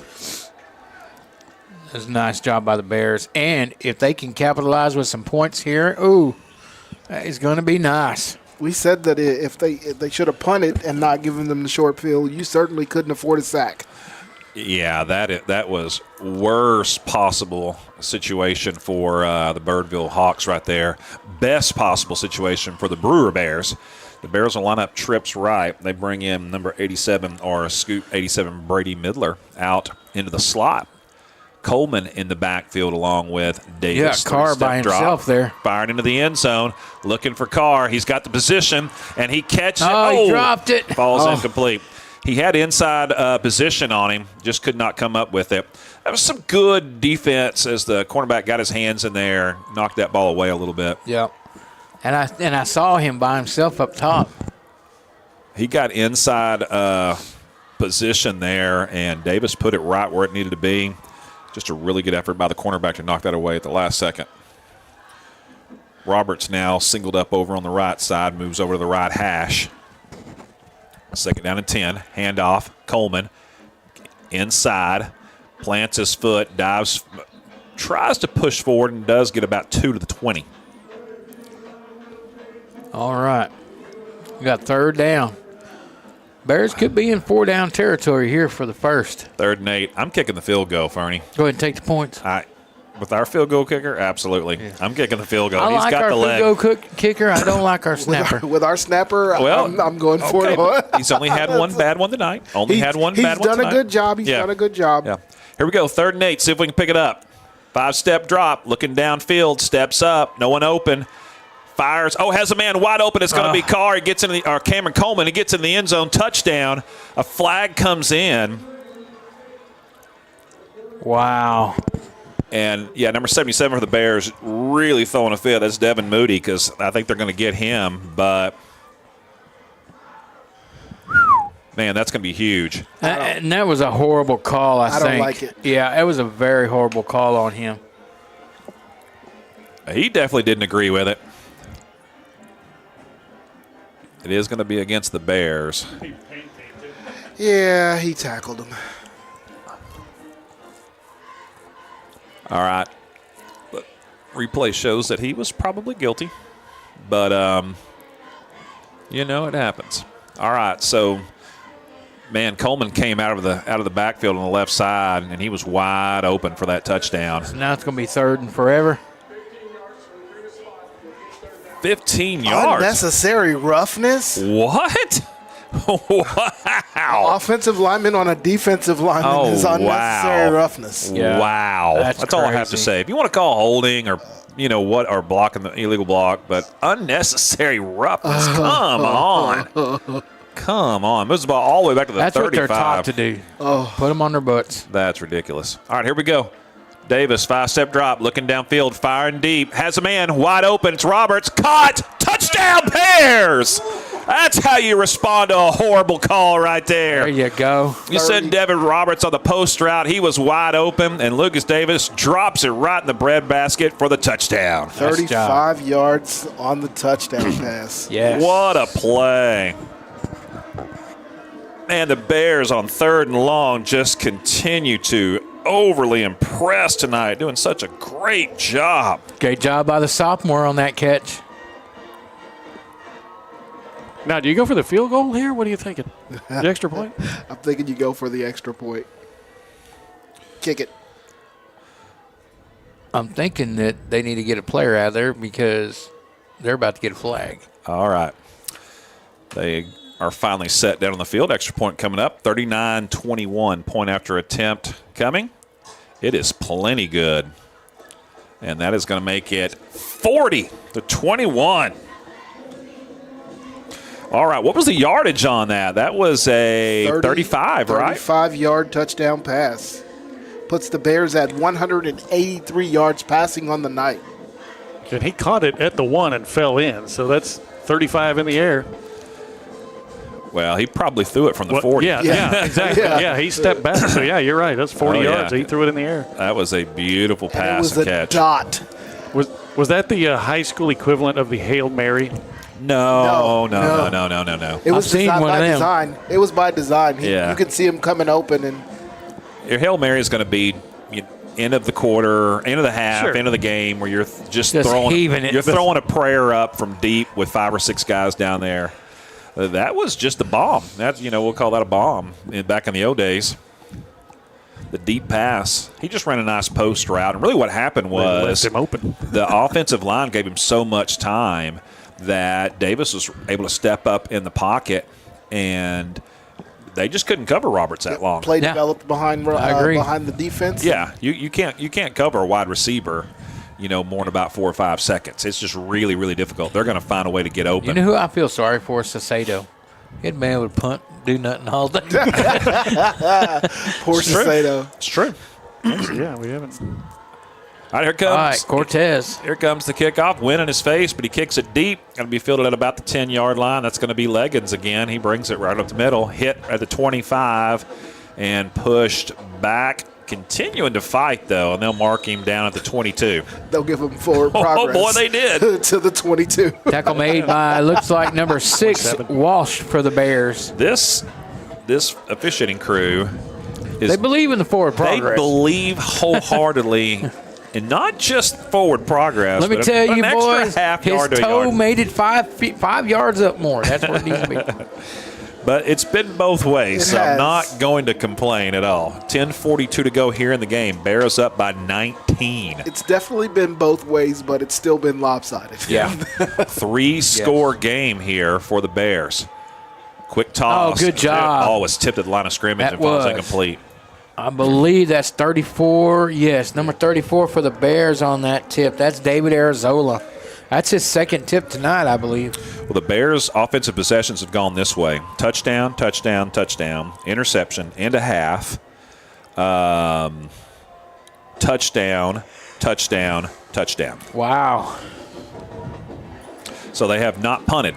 The only time they have not scored was into the half, which they got the ball 10 seconds, and then the INT. Three-step drop. Wells rose to his right. Now he's under duress. Just going to throw this one away out of bounds. Yeah, that's a smart play by him. He had no chance. He had to get out of there as quick as he could. The Bears with pressure. What do you call that, Terrence? Intentional grounding. No, the business. It's a good business move. It was a business decision. That was a business decision. That was just a good team decision to throw that ball away, not take the sack or anything. Yeah, there's no receiver in the area. That's why I was saying it was intentional grounding, even though you're out of the pocket. Yeah, two Bears, closest thing to it. You know. Get out of the pocket, throw it past the line of scrimmage. And you're good. And you're good. Yeah. All right, 3rd and 10. So the Hawks are forced to throw the ball, and so the Bears are just pinning back their ears defensively and coming at them. Here they come again. 3-step drop, quick toss. Dropped at the 25-yard line. Probably would not have gotten a first down as the Bears were in pursuit, especially number 17 over there, Hurst. Yeah. 4th and 10. And that was catchable. That was a catchable ball. What do you want to do after you go up 19 in the fourth quarter? Force a 3 and out. And that's what the Bears do. And then you want your offense to go down, grind some time, and get you a score if you can. Chew up clock. Yes. I was about to say this right before the Bears picked up that long third down play earlier, but this has really been the most impressive game for the Bears to me all season, even more so than the big win 2 weeks ago. Ball is fielded at the 30. Reverse and field is Kerrigan. Beats the one guy chasing him, lowers his shoulder, tackled out of bounds up near midfield. Wow. He just lowered his shoulder and ran right over number 7. 20 or 9, depending on where they spot the ball. They're going to give us that forward progress to the 49 because he did not make it to the 49, I'm telling you. 19 yards. Maybe the 47. 19 yards on the punt return. It's where he fell down and slid. I'm telling you, he went out of bounds at the 47-yard line. And that was... Look, he made it to the 49 about 2 yards out of bounds. Yeah. One more time. Who was the punt returner? That was number 12, Kerrigan. That was Kerrigan. All right. So, like I said, that's been going both ways tonight. It's fun when you're winning, right? Yeah. It's a little bit easier to get over when you're winning. 10:22 to go in the game. Bears up by 19 with the ball. Handoff. Carr on the end around? Carr on the end around after the fake up the middle, and he's going to pick up 8. It's a nice job by Carr on that carry. He realized he was going to need to get upfield and cut up quick. Yeah, Lucas Davis with a good ball fake there on the handoff up the middle. A little bit of an option read there. Got an injury timeout. Looks like number 45 for the Hawks down. Okay, do you see where they just spotted the ball? Yeah. Because I'm telling you right now, what did I say? He got 8 yards. Yep. Which would have been at the 45, which is 100% where he was tackled, and they moved it up to the 43. Well, and the guy that's down with the injury is the one that made the tackle, and he was on the 45. Okay. 8 yards would have been where they have it spotted, though. Well, look at the yard markers. The yard marker is what I was looking at the wrong yard marker. Yeah. So my bad. It looked like they had it right at the first down marker, and I was like, I know he didn't pick up 10. Yeah. And those little jet sweeps, the coaches are asking how many touchdown passes do we have tonight, and I have it as 4 because some of those passes are the quarterback is pitching it in the front of him as opposed to some of if he does toss it forward, it is a pass. Yeah. So sometimes you got to go back and look at the film. Hawks showing blitz up the middle, and they gang tackle Coleman right at the line of scrimmage. See how much yardage he did not get. He did not get to the 45, but they gave him to the 46. So gave him about 1.5 yards. It's just fun tonight to watch how much forward progress these guys give. So -1 on the play when it's all said and done. Instead of -3, that's pretty good. Yep. So that'll bring up 3rd and 3. All right, here come the Bears. This is a big 3rd down, actually. Yeah, you can effectively seal the game with the first down here. Quick toss, caught Roberts trying to get away. Slung down for a loss, though. And he did not get forward progress that time. No, I was hoping he might give him a little bit, but not much. So, you know what the Bears going to do for the first time tonight? Yeah, so Sato's going to come in. Punt. Says, thanks for letting me play, fellas. Roberts loses 3 yards on the pass. So the Bears go 3 and out, actually. First time tonight, they'll be forced to punt. I hope Sato's been working his leg out the sideline. You know, might be cold. It is definitely cool outside. It's now a blustery 68 degrees. I've been watching him. He has been staying loose on the sidelines. All right. He's standing at his 40. Saucedo, the punter for the Bears. Timeout Bears. Timeout Bears. Oh, time had play clock. Time was running out. And I think they just wanted to run as much time off the clock as they could. And I think that was a smart move. Yes. They let 35 seconds go. Call that timeout. You shouldn't need them with a 19-point lead, 8.5 left in the game. So I like that move. You got Birdville that throws the ball around pretty quick. So, but the Bears have been playing some really good defense here lately. Bears have played really well all around tonight, beating a team that, I think a lot of people thought would be a very difficult game for them. And they have just played an incredible game. And it's like we said in the pregame, these tough matchups early have really bode well for the Bears here here in these last 2 games. How's everything in the district? We hadn't looked around, have we? That you said that earlier. That's one of the things I was like about 5 minutes ago. I was thinking, boy, Donnie nailed that. Those early games has put the Bears in a position where now when they see things, they don't get shaken. They do the things that they need to do and that they can do to be successful. Well, not a pretty punt, but it gets downfield a little ways. They're going to mark it down at the. It's going to give him great forward progress. Oh my goodness! Got to put him all the way where he caught it. What is he doing? Oh my goodness! What is he doing? Wait, where's he going? Where? Is he? He's messing with it. Yeah. Okay. Somebody's messing with somebody.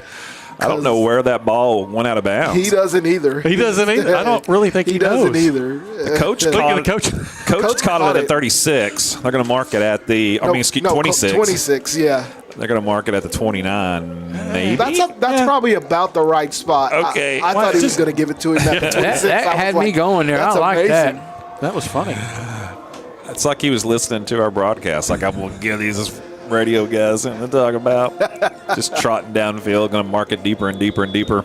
All right, so not a pretty kick, but it does move the ball down the field a little bit. Birdville takes over at their own 29. Bears just bringing 3. Now bring a couple guys late. Gang tackled in the backfield is Anthony White. That'll be a loss of 1. I can tell you there was 99 was the first one to the ball. I don't know if he ended up there, but Clemens yeah.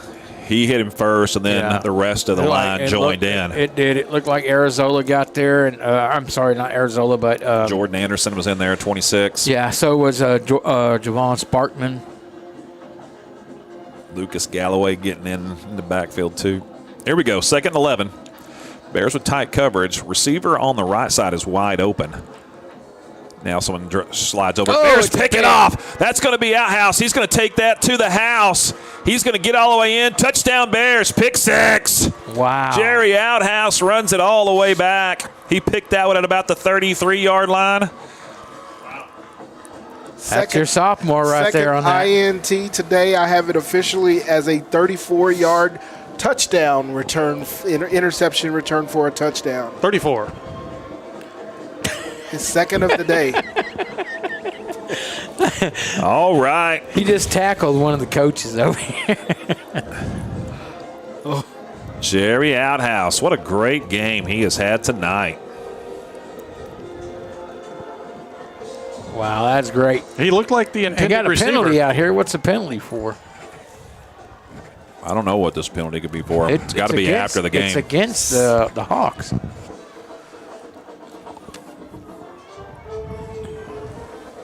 They were like, we hadn't thrown a flag in a while. My arm's getting tired. Let me throw this one. Sideline warning what?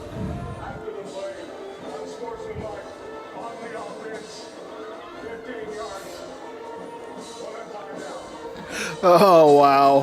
What happened? 15-yard unsportsmanlike penalty on the offense. What'd they do? Celebrate. I guess they had too much fun. They had Having too much fun after a pick six. All right, Bears up big. 46-21 point after attempt coming up. That penalty will be enforced on the kickoff. Snap is good. Kick is up. See, they've only had one bad snap tonight. Oh, that one was wide. What? Boy, it couldn't have been by much. It looked good to me. Looked good to me as well, but wow, we don't have the angle. No, we don't. Man, that had to have just been wide left, I guess. All right, so point after attempt missed, 46-21. However, all the snaps would have been good. Hey, and you know what? Kudos to that young man stepping up. He needed the bye. That's what we're going to go with. Yeah. Got it together because he has improved. One bad snap that's not bad. No, because we've seen multiple in games, and that's just one of the things we've seen from every aspect of the Bears this season is it seems like every area in which we have noticed where they've been struggling, they have improved, and that's huge. I thought there was a penalty. The 15-yard penalty will now be assessed. Oh, there we go. They had to go ahead. They had to go ahead and spot it. I was like, wait a second. You had to remind them. I'm sorry, they're listening. I forgot. You know they're listening to the broadcast. Spotted at the 40 or the we forgot. 26 and a half. Did they say it in the radio booth? That's right. Did they catch us? Let's go ahead and those radio guys fix that. All right. What a burger. 25-yard line is where the Bears will be kicking from with the wind in their face, the north wind. Yes, we have 7:31 remaining in the fourth quarter. Bears up 46-21. And the kick is off. They do kick it deep. It'll be fielded about the 24-yard line.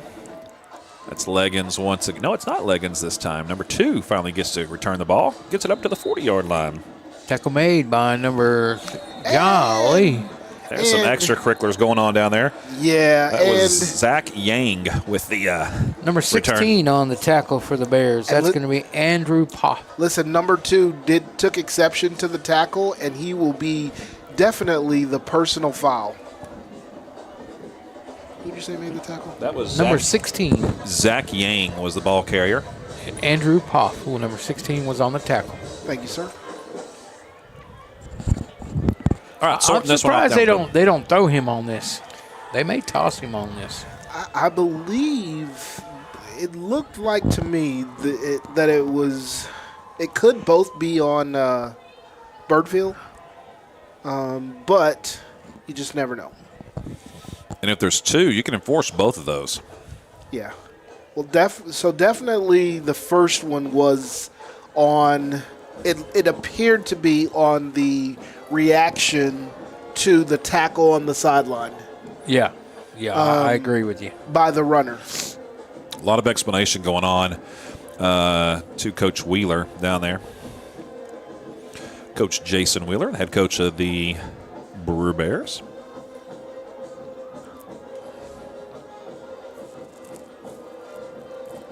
All right, let's see what we got here. He doesn't seem too happy, so it may be offsetting. But we'll see. This is taking their time here. Now we seem to maybe ready to give us a call.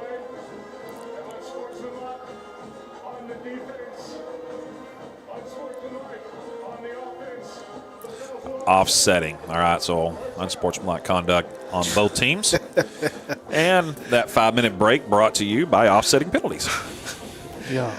You got to keep your cool once they lose theirs, or you're going to give away 15 yards. Yeah. We had a guy take about a 10-yard run. That's what, looking at the replay over here with the coaches, there's a guy that came about 10 yards away to get involved, and that's who they on the Bears. So that's that'll get you every time.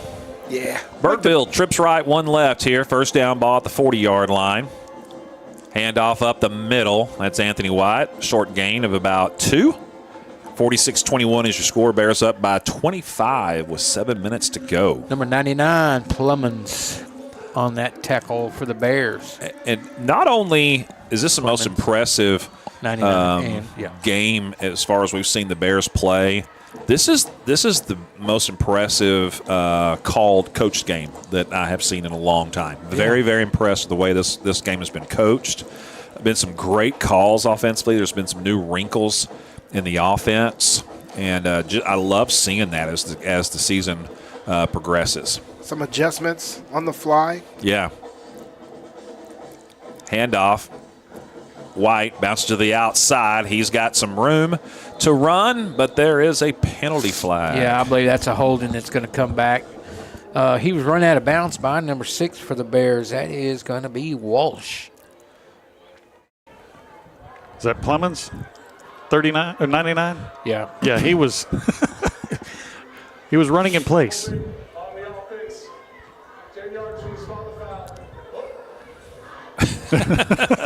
Whoop.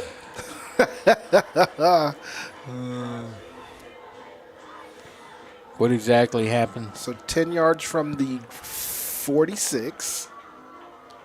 And then another penalty flag was thrown after the fact as a Birdville player is walking by the umpire. I did not see that one. That's that one on the ground now, right? Yep. It came out late as he was making the call, which is why he said, whoop. It caught the referee off guard. All right. We'll check and see what's going on here. A lot going on down on the field here in the last part of the fourth quarter. That umpire threw that one. Yep. It's got to be definitely holding. Maybe he's going to have 2 different penalties to choose from. I like both of them. I think one is a dead ball foul. When the referee came in that late, yeah. If it is, It should be. He should be able to accept that holding, and then they should tack on the dead ball foul. Right. Well, we haven't got the indication yet, so don't know what that second penalty is. Let's see. Could have been flags thrown. Crystal ball. Could have been 2 flags thrown for the same penalty. Could have, yeah. That last one was like very late. Really late. Yeah. Very, very, very late. Maybe he had trouble getting it out of his pocket. Still had greasy fingers from chicken at halftime, maybe. Got some chicken-y. All right, talking it over. Now maybe we'll get some explanation. As the head referee makes his way back to the middle of the field. Saunters back. That was some sauntering there, wasn't it? It was not a trot. There's a lot of discussion going on down there.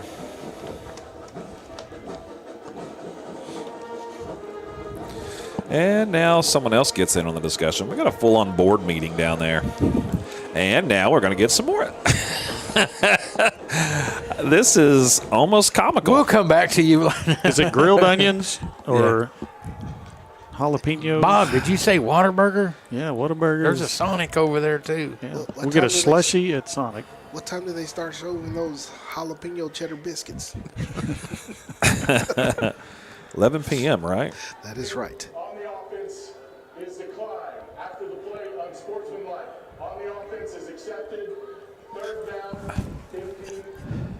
Yep. Yeah, 3rd down and 15. Plus 15, just go I know what you're going to say, Terrence. You should have enforced both of those, That's right, Yeah, because one is dead ball. Dead ball foul. So you enforce the first foul, and then you enforce the dead ball foul. I don't see how that's not a thing. Yeah.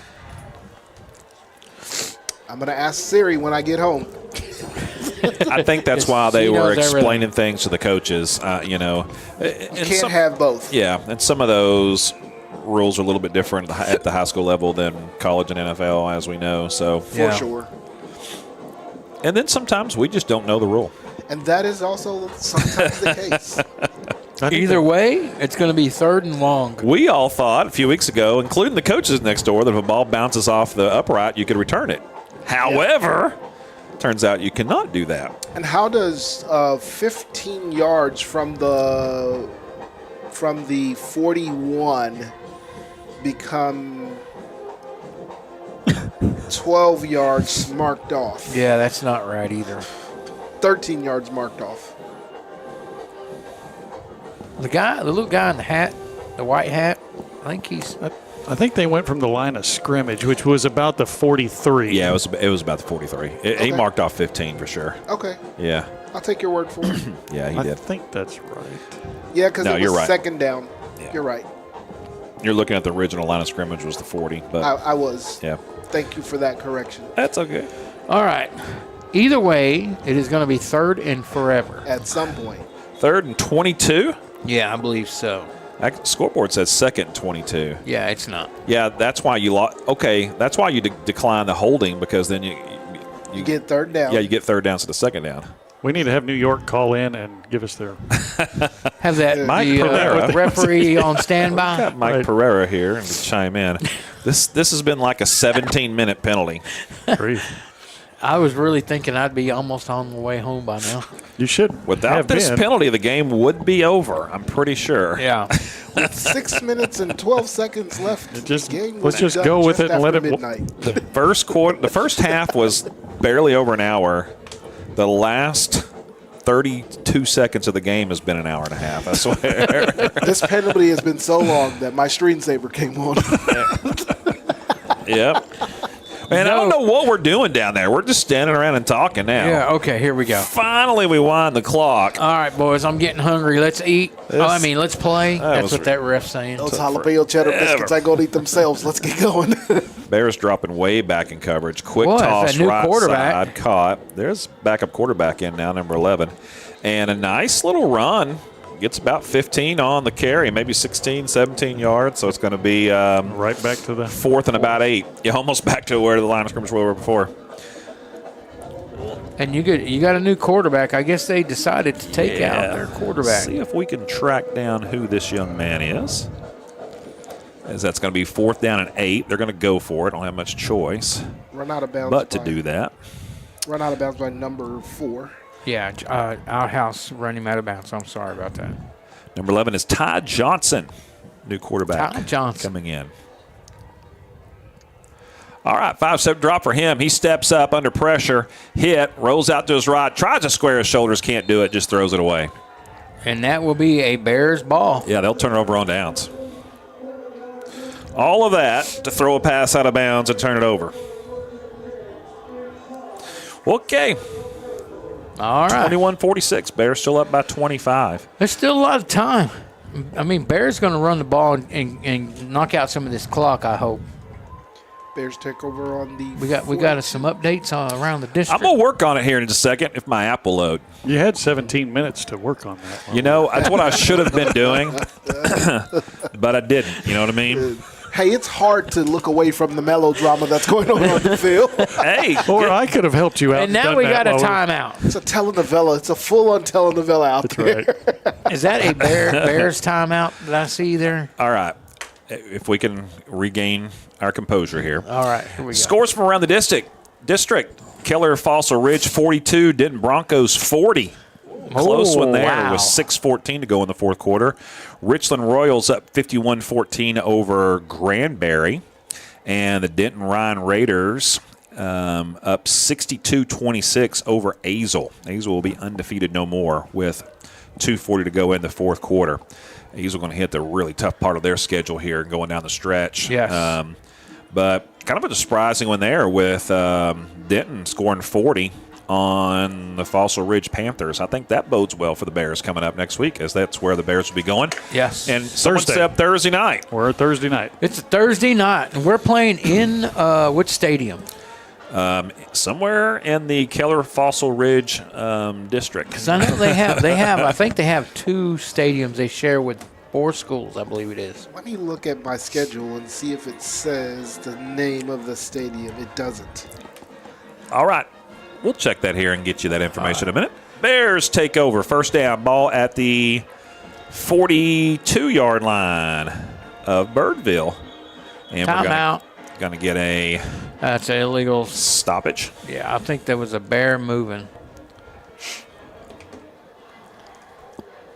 Or if you don't want to know what stadium it is, just listen next Thursday at 7 p.m. That's probably, what you should do is just tune into the Brewer Bear Network, YouTube, and we'll bring you all the action. But no, we'd love for you to come and make the drive with us.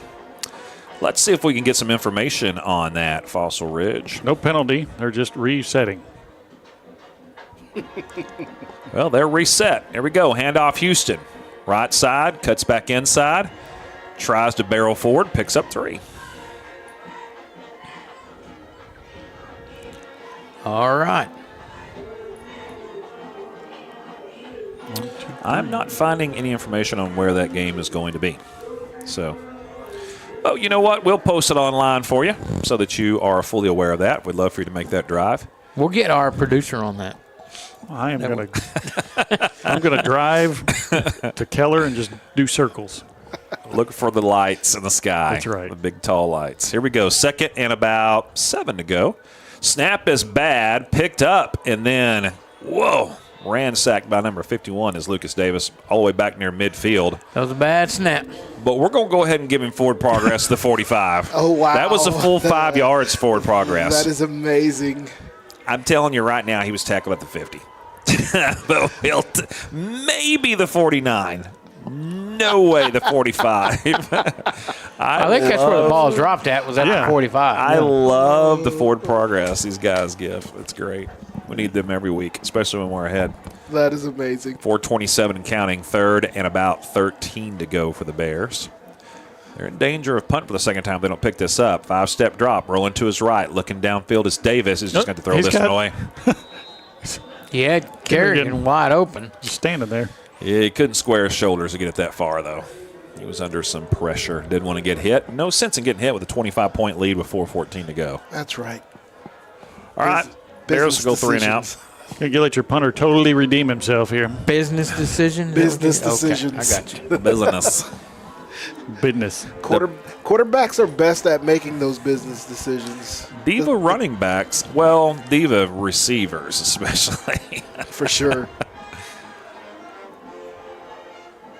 All right, here comes the punt for the Bears. Deep man for the Birdville Hawks, sending it about his 10-yard line. Snap is high but handled. Gets off a little bit better kick this time, much better kick. And it'll hit at about the 18. Oh, take a really good bounce and go out of bounds at the 13-yard line. He knows where to mark that one. Look at that. Does he? Bam. Does he? Look at that. Don't take no steps. Yeah, that's right. The other one's telling him to get out of the way. I know where that.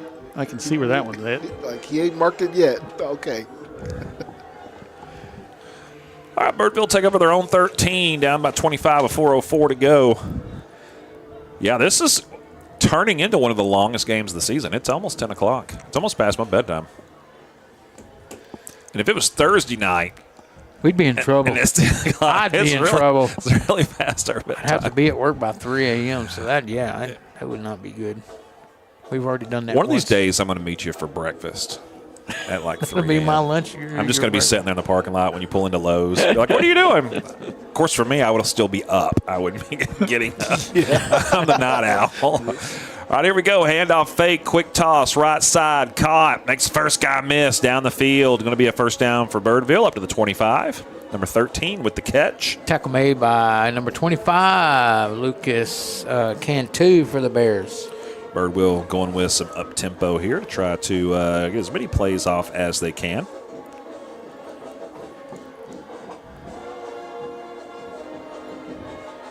And number 13, I do not have a name for number 13 anywhere on the stat sheet. I think his name's Bob. Okay, we'll go with Bob. Nice catch by Bob. Gets the first down. Bob to the 25. Oh, I hate that they uncovered this guy. They've been doing that, though, and they've been sliding over here, trying to kind of bait him a little bit. Oh, pass is blocked at the line of scrimmage. Yeah, that's number 26 on that. He's had a great night, Jordan Anderson. Boy, he has. You're right, though. They keep leaving those receivers That's open. his second. They're kind of doing that on purpose. They're sliding that safety over from the middle of the field if the quarterback looks that way. You know, He's throwing quick, though. I mean, I hate that. Yeah. Well, you're up by 25. They haven't – it hasn't cost them. They got a safety over there, but if that safety misses the tackle. Oh, yeah. There's no doubt about it. Quick toss. Again. Batted at the line of scrimmage or in the backfield again by Anderson. Wow. Back to back. He's had pass deflections. A la Too Tall Jones. Jones. Of a game now. That is his third 1-2 in a row. That's his third bat down 2 in a row. And he's got a QBP this game.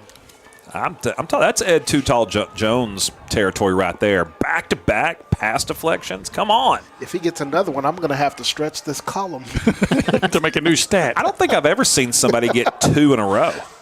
That's impressive. 2 in a game. You just saw it. it. Is impressive. It's impressive. 2 in a row. Man. Third one. That's awesome. All right, here we go. 3rd and long. Handoff goes to Leggins. He gets around the right side and takes off like a track star down the right sideline, but he's going to be short of the first down. Yeah, it looks like number 6. Is that number 6? He gets about 5 out of that one. 6 and number 2. That's going to be Love. It's going to be 4th and 5. Kyle Love Williams as well as Walsh. And a sign that Birdville has succeeded here. They're done. They're going to go ahead and punt down by 25. Watch the fake, boys.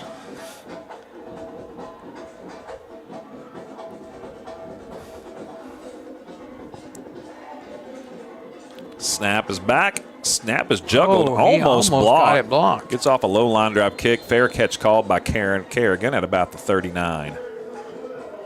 With forward progress, though, he made it back to the other 39.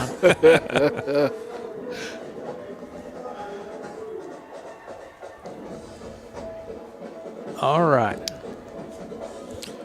3:13 to go. 46-21 still your score. What's Coleman at right now?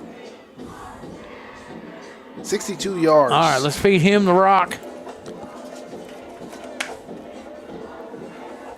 He's in the game. I would imagine they're going to hand the ball off 3 times here and run off as much time as they can.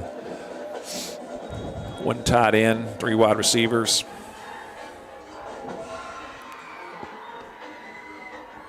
Handoff goes to Coleman up the middle. He's got some room. Bounces to the outside of the 50, to the 45, to the 40, to the 30. Pushed out of bounds at the 25-yard line. Man, that's some great cutbacks by that young man. 37 yards on that one. I concur. That puts him at 99 for the game. Golly. I think he's going to get 1 more yard. You think? The only thing he did bad there was go out of bounds. He should have just dove in bounds or something. Ate it. He was trying to beat him around the corner, and he got pushed out. All right, first down ball, the 25. Handoff goes to Coleman. Left side, reverses. Wow, look at that. 25. There's his 1 yard. Lowers a shoulder, gets to the 22-yard line, and he got about 3 out of that one. So 102 for the game then, right? Yeah. That's correct.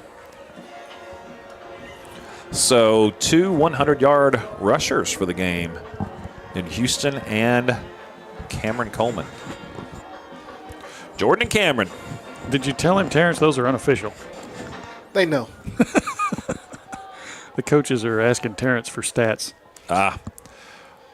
They want to see my up Coleman. to the middle. Up to the middle. He was almost walking in for the touchdown, was tripped up at about the 15-yard line. Stumbled forward to the 8, but he has the first down. He fell on the 15 yards on the stumble.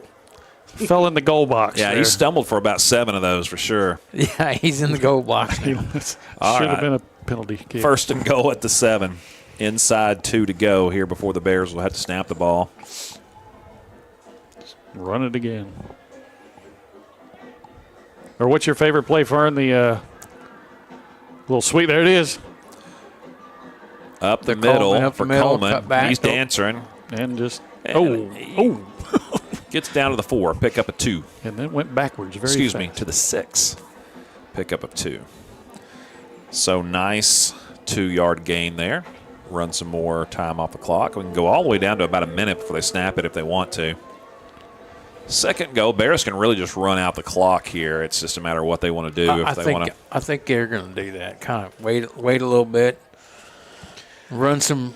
If I'm Coleman and you hand me the ball, I'm not running no clock out. No, not running to the sideline. I'm getting to the end zone. He's going to try to score for sure. Inside of 5 now. Now hand off with a sweep to Roberts. He cuts it inside, dances, barrels forward, and he gets into the end zone. Touchdown, Devin Roberts. His second of the game. Good for him. 3 starting wide receivers all get rushing touchdowns tonight. How about that?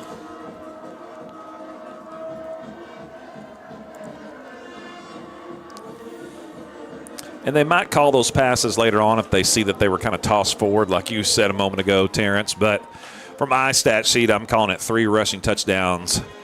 2 from Kerrigan, 1 by Carr, and 1 by Roberts. Roberts has 2 touchdowns for the game. Yeah. Hey, I'm going to tell you guys something. On the long pass on that one. Number 89, and that is Jake Brennan, the sophomore, had a great block in that. That extra point is up and good. That was a dribbler. It just kind of fell over the goalpost. Let's make sure he kicked it straight that time. And so, does Cameron have a touchdown tonight? Cameron Coleman?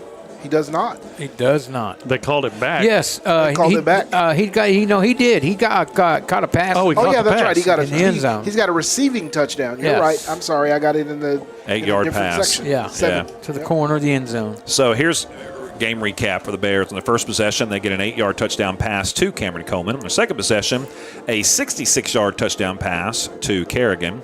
Third possession, 8-yard touchdown pass to Kerrigan again. In the second quarter, they had a touchdown that was called back, and then an interception that was thrown by Davis. Mm-hmm. And then on their fifth possession, they only had 10 seconds into the half. On their sixth possession, to start the third quarter, they had an 8-yard run from Carr.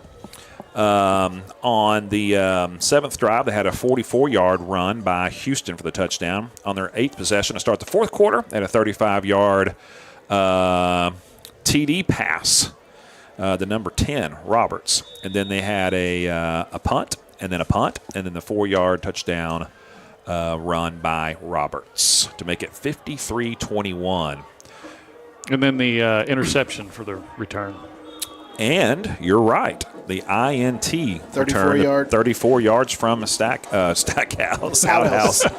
Tackle made by Jerry number Stackhouse. 16 for the Bears. That's Andrew Poff. Came out of retirement from the Mavericks, from his North Carolina days in the Mavericks to play defensive back for the Bird Bears. No, Jerry Outhouse, and I don't think Stackhouse could run like Outhouse did on that one. No.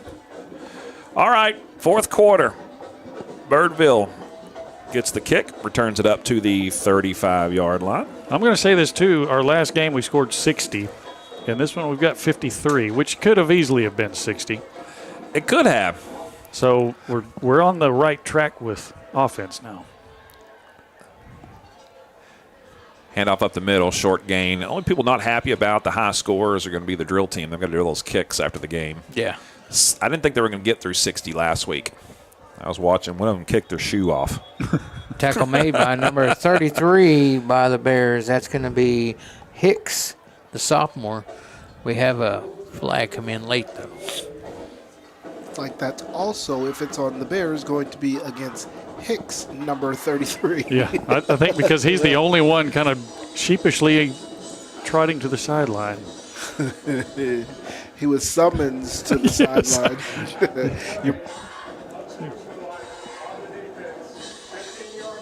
Your presence is requested on the sideline. Yeah, come over here and pay me a visit for a moment. And there was some chattering back and forth, but he responded with a shove.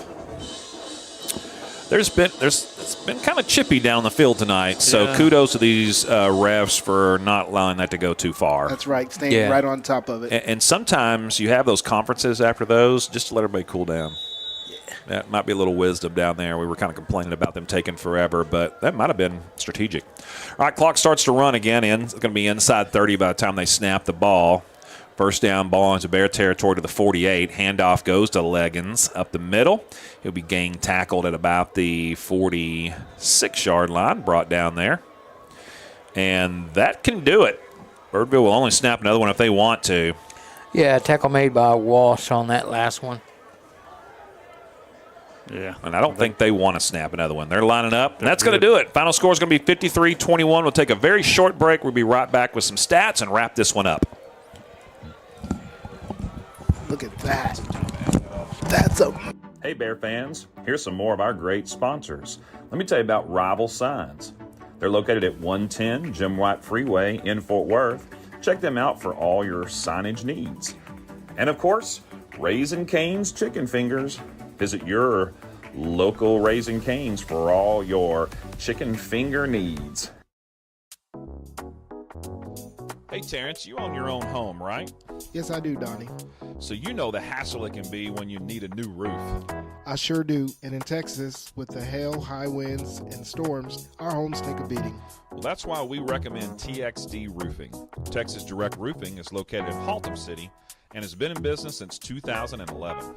To schedule an inspection or install, head to txdroofing.com. Thanks, TXD Roofing, for all you do for our school.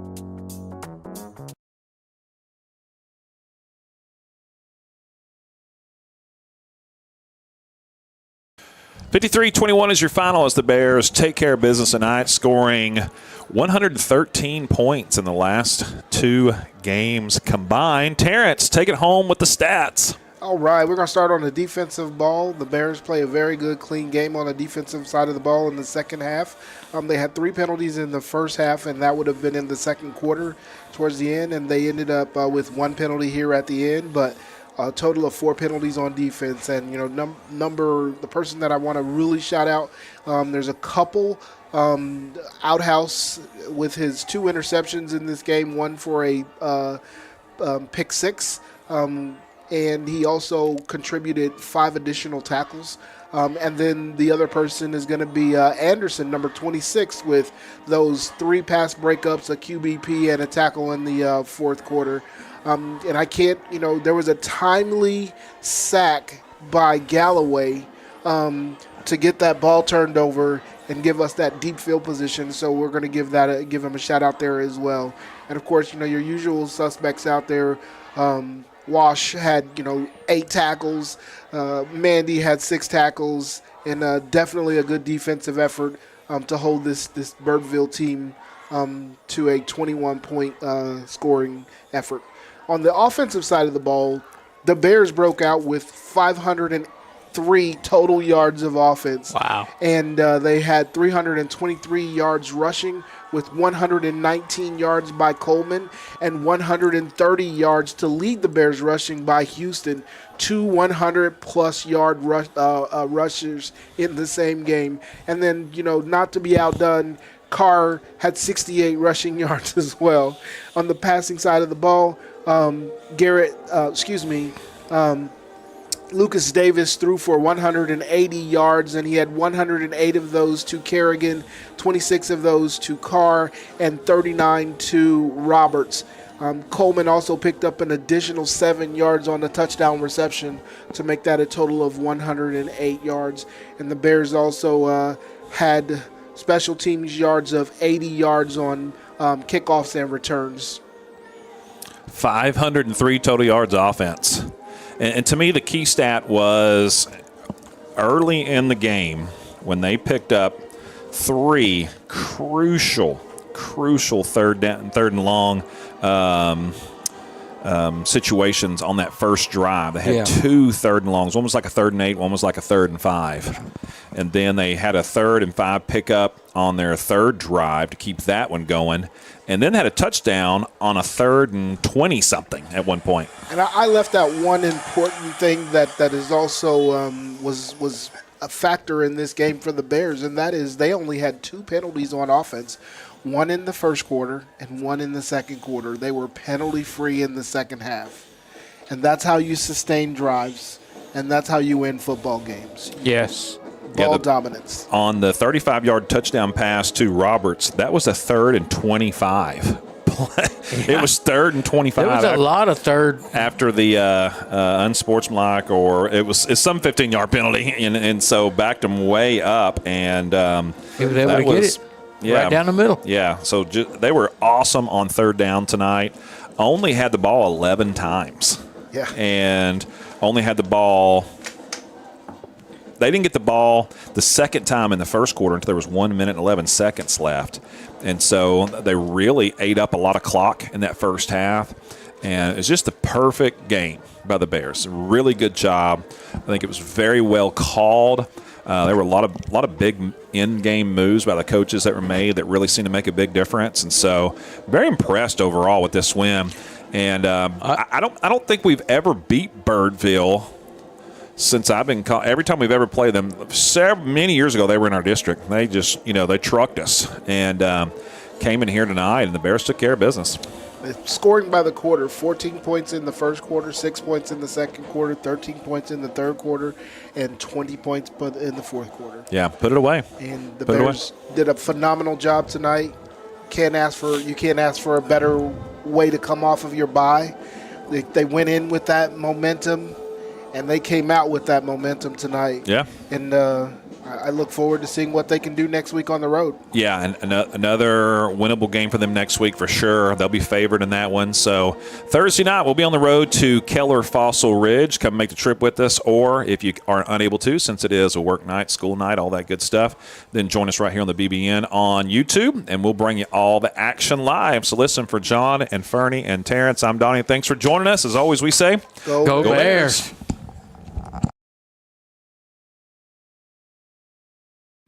Thanks for joining us here on the BDN. There are several ways to keep up with us here at the Brewer Bear Network. First of all, you can like us on Facebook. Just do a simple search for Brewer Bear Network and you'll find us. Hit the like button, and that's a great way to stay connected. Also, we have an account on Instagram. Same thing, just search for Brewer Bear Network and follow us there, and we'll keep you up to date on all things Brewer Bear athletics. Thanks again for joining us. We appreciate you.